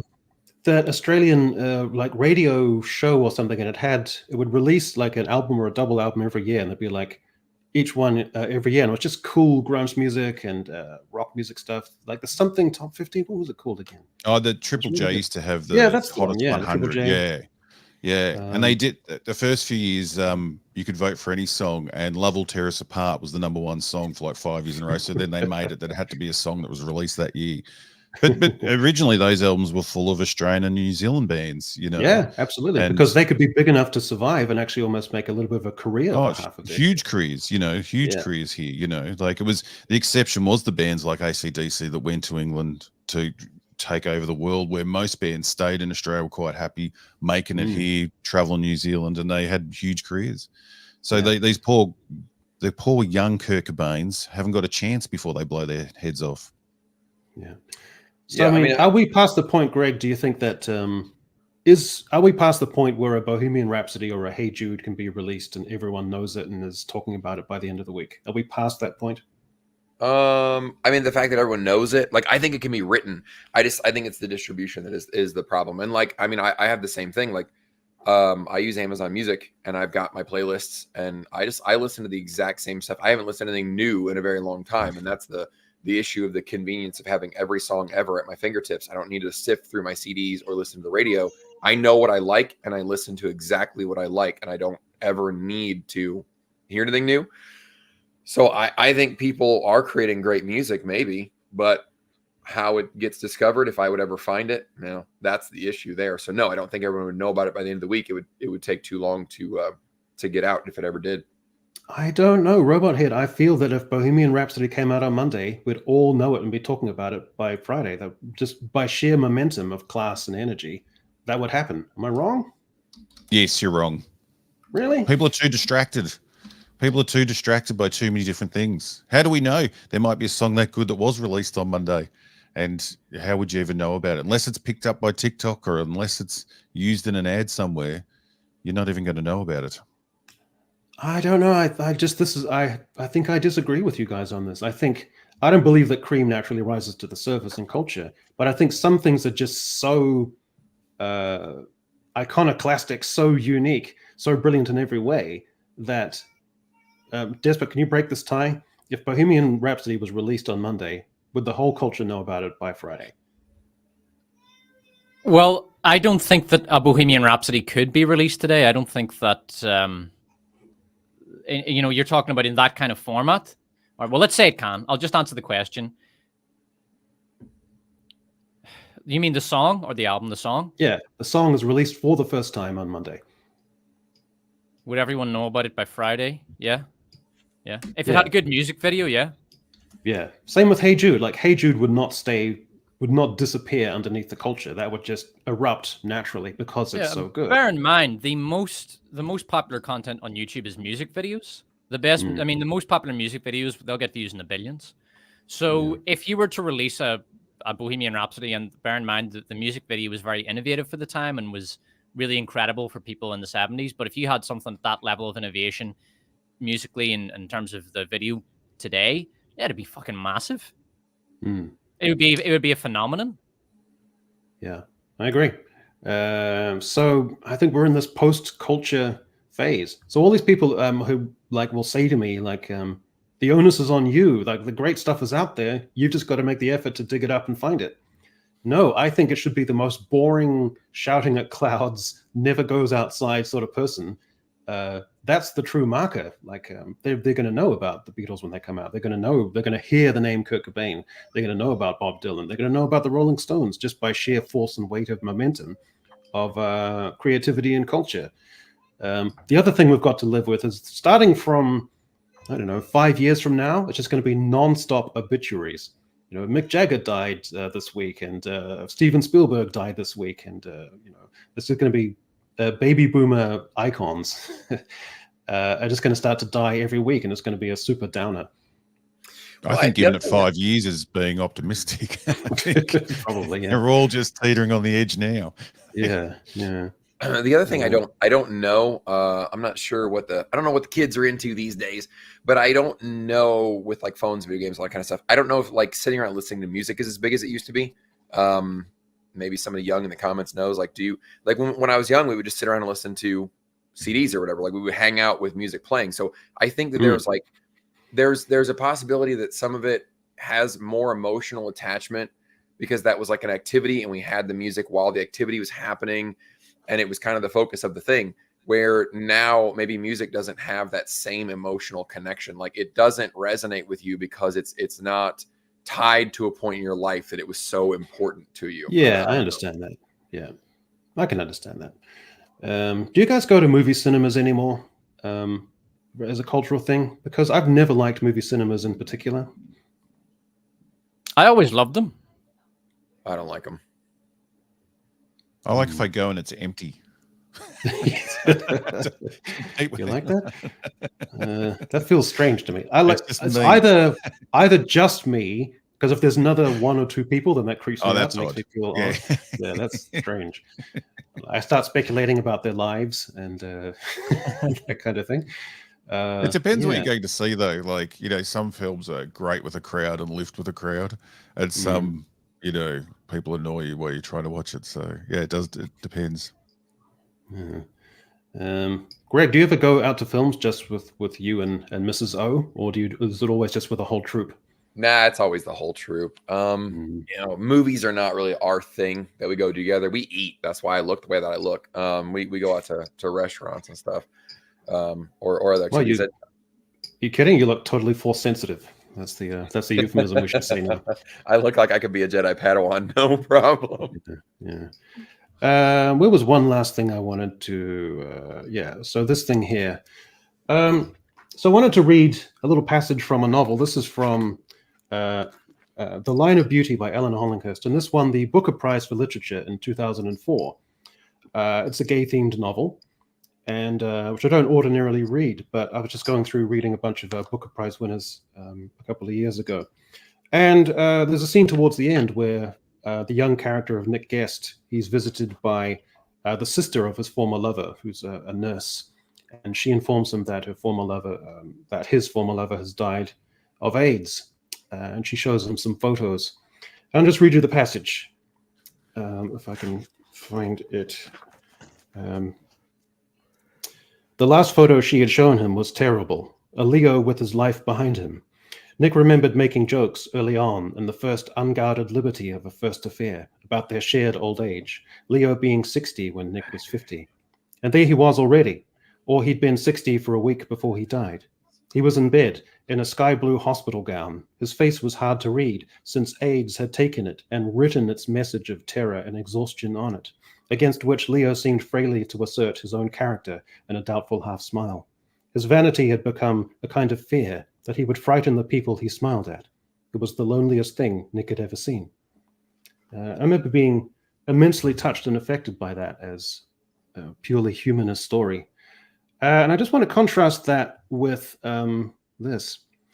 One of the biggest pop songs of the year, Billie Eilish's Lunch. I could eat that girl for lunch. Yeah, she dances on my tongue, tastes like she might be the one. St. Vincent on her new song, Flea. I'm just like a hungry little flea jumping on somebody's warm body. I look at you and all I see is meat.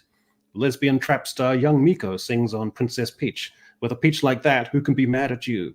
At Coachella, R&B singer Victoria Monet positioned her microphone like a strap-on, having previously sung praises to them. during a set. And Chappelle Rowan sung the chorus to her song Casual, knee deep in the passenger seat and you're eating me out, while clad in a t-shirt reading Eat Me. So there's one type of gayness, which is basically what I would call chic. And there's this type of gayness, and this type of gayness is like way out of proportion in modern popular culture to that other type of gayness. But you can't make those distinctions, because if you criticize any type of gayness, then you must be homophobic and bigoted. So that's my thought on that. Listen, well, lesbian gayness is cool, all right? If they want to talk about licking each other out, that's they make it public. I'm all for it.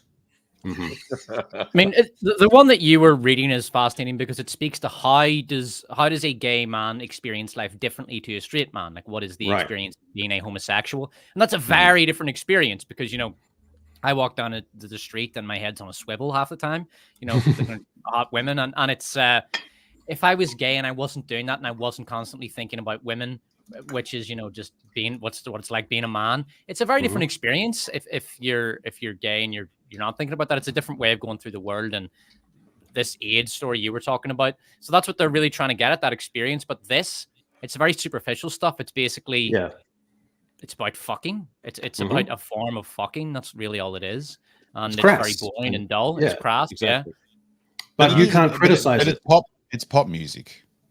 Like, you know, it's crass. It's pop music. You know, look at the lyrics of AC/DC. People love AC/DC. I mean, like, we can't take it too seriously. That's true. But if you get to Doctor Who, like, that's a very superficial, camp, pizzazz type of gay. And people are entitled to say, I'm not especially into that. Not because I'm homophobic or a bigot. It's not an aesthetic or a thing that I really like. So I just wanted to try and make that distinction and say that, you know, one type has become far too prevalent in the culture at the expense of the other, and there's no room for any distinguishing or nuance, which I think is a little bit frustrating. Yeah, it's it's the new sensational. I think robots, right? Like, I mean, that's always been kind of in music.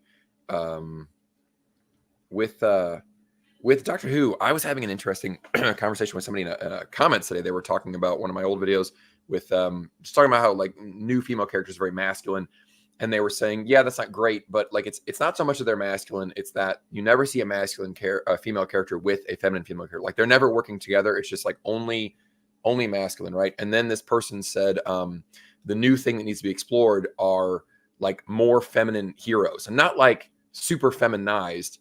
And I asked this person, because I was watching Rogue this morning, and then this comment came in, so it was kind of a weird coincidence. And I said, "What do you think about this new Doctor?" And this person said, "I think they're great. I think that's that's the exact type of feminine hero that I'm looking for." And I said, "Well, it's not doing well. Like, the ratings are not great. So why do you think that is?" And then this person brought up examples like Hades from Hercules or Scar from The Lion King as sort of. But to me, that feels like a different feminine.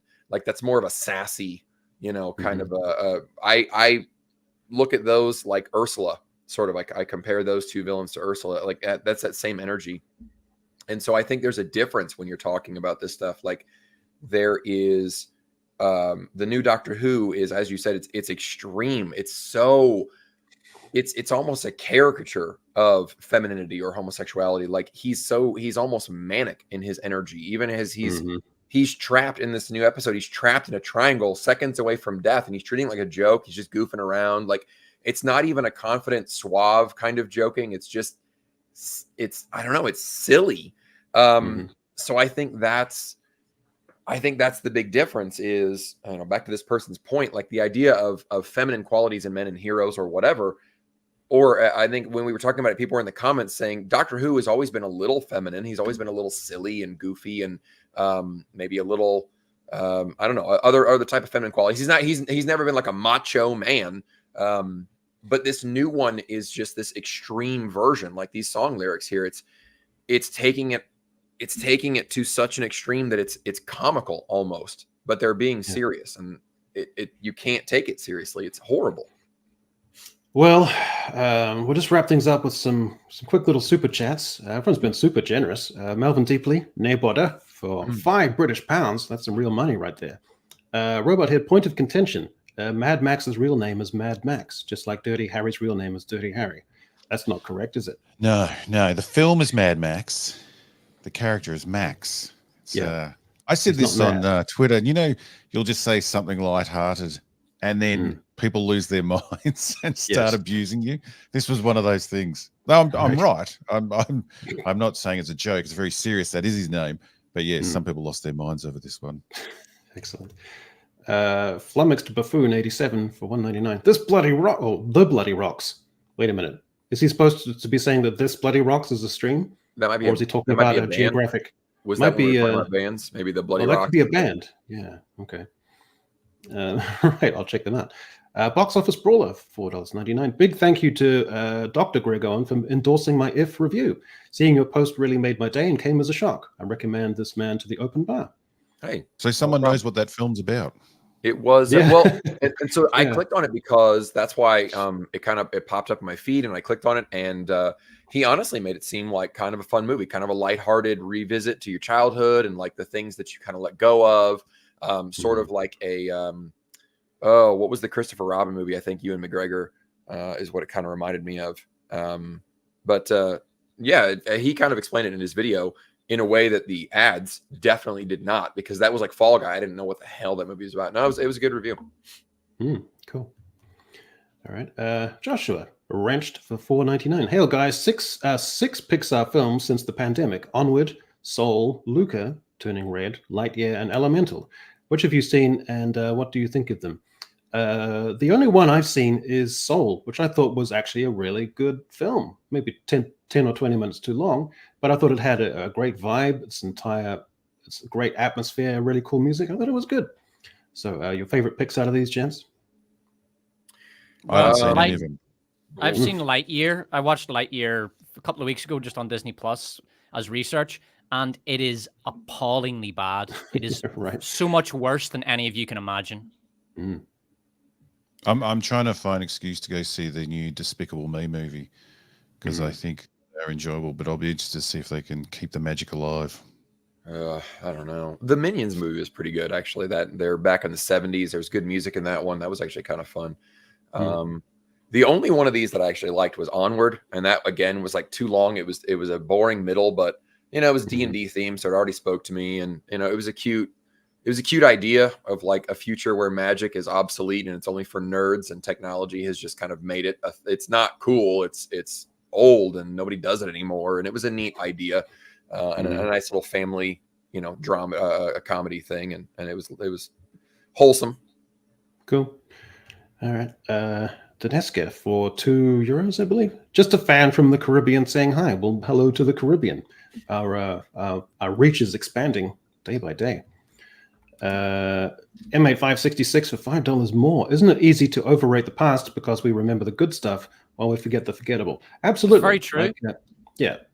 But I like to think I think of the past as being like a Rolling Stones album. You have like some sloppy, forgettable Chicago blues, some sloppy, forgettable Southern blues, but you'll have that one hit.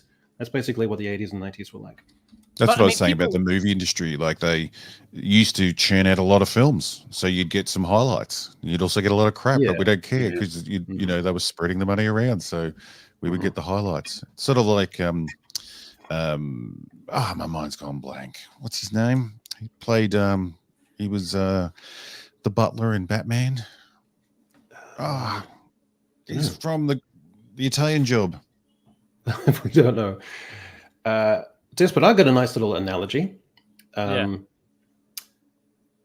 for pound, if you looked at the charts from, say, the mid-'80s or the mid-'90s to now, I think pound for pound, the contemporary charts would probably be better in a lot of ways. But I think culture's undergone a lot of compression. Compression in music? Well, yeah, I know compression in music.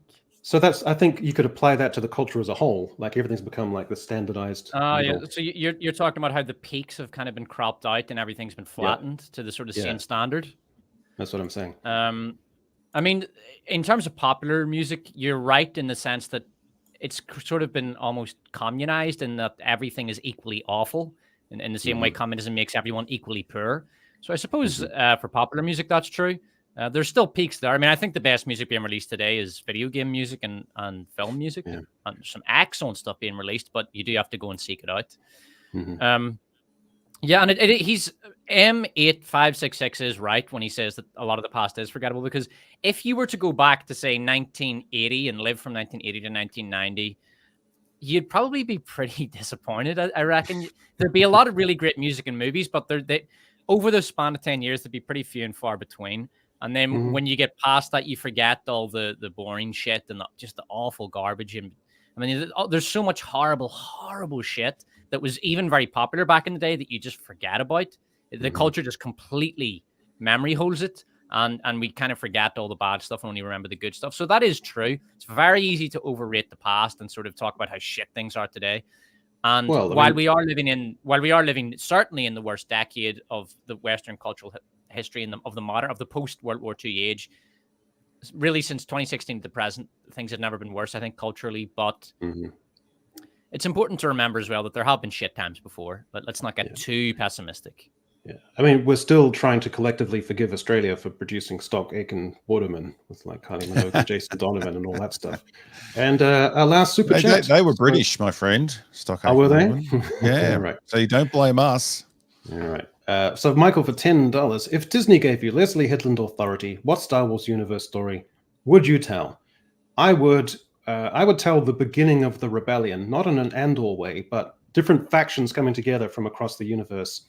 Compromises being made, desperately trying to evade the Empire, and how they all came together to form this fleet. That's where I would set it, because I think that'd be exciting territory. I would want to take Star Wars back to its visual spectacle and just fucking fun. I wouldn't want to make a show that's brilliant or groundbreaking or anything. I would just want it to be fun, because Star Wars is such a fucking drag now. It's so boring. I would just want to inject it with something that's fun and optimistic. I mean, even Andor, it's a great show, but it's kind of slow and it's kind of boring at times, and it's like, fuck all that. Let's just get some big, fun, entertaining action on screen. I would make Rogue Squadron, and I would make it episodic so that every episode there's a mission that the squad has to go on, and they have to blow up some Empire shit, and maybe you can have an arc a couple of times, but I would just make it a simple, fun, sort of Rogue Squadron hit and run show.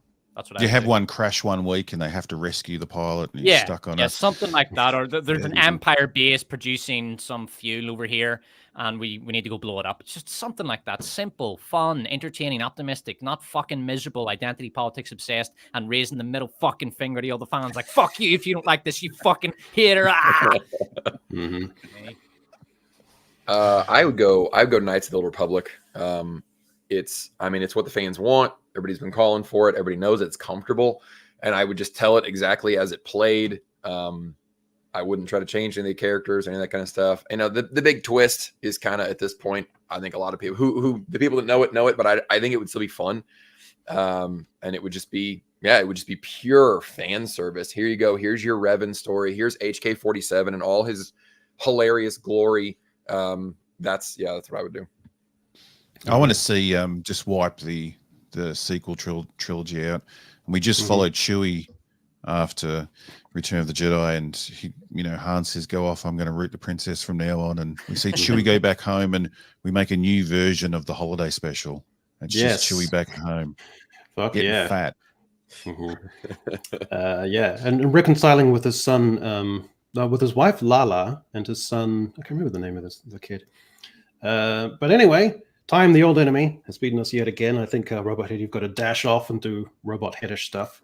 I do. Repower your compressor or something. So it just remains for me to thank everyone in the chat and the super generous people. It was AFL, by the way, Resist the Woke. In this record-shattering for viewership edition of the Echo Chamberlain Live, who would have thought? Because I thought the Brits would all be snoozing away. But we must have gained some more Yanks, so I don't quite know what happened, or Antipodean folk who ought to be at work. So it just remains for me to thank Greg Owen. Anything you want to tell the folks? Oh, crap. Now I'm on the spot. No. Have a great week. Or Acolyte's on right now. Let's all go see how it gets destroyed. Let's go watch utterly. Let's turn it on now. Watch it together. Yeah. Despot, anything you want to tell the folks? I'm currently working on an epic video. So just ask me again next time, because then it'll be closer to completion. Okay, great. Sounds cryptic, but also enticing. And Robot here, today's featured guest. How wonderful to have you on. Thank you for finally letting me on. I've been trying to get on here for months, and you just won't return my calls. And then you finally gave in. Yeah, so it was nice to actually get on. I mean, the check's in the mail. I have sent you that gift pack. So good. Thank you. Yes. Hopefully you'll let me on again at some stage. Some Marmite or Vegemite, whatever. Yeah, so that's brilliant. So thanks everyone for a wonderful stream. And Kakite ano, harira, and we'll see you all next time. So bye-bye, YouTube.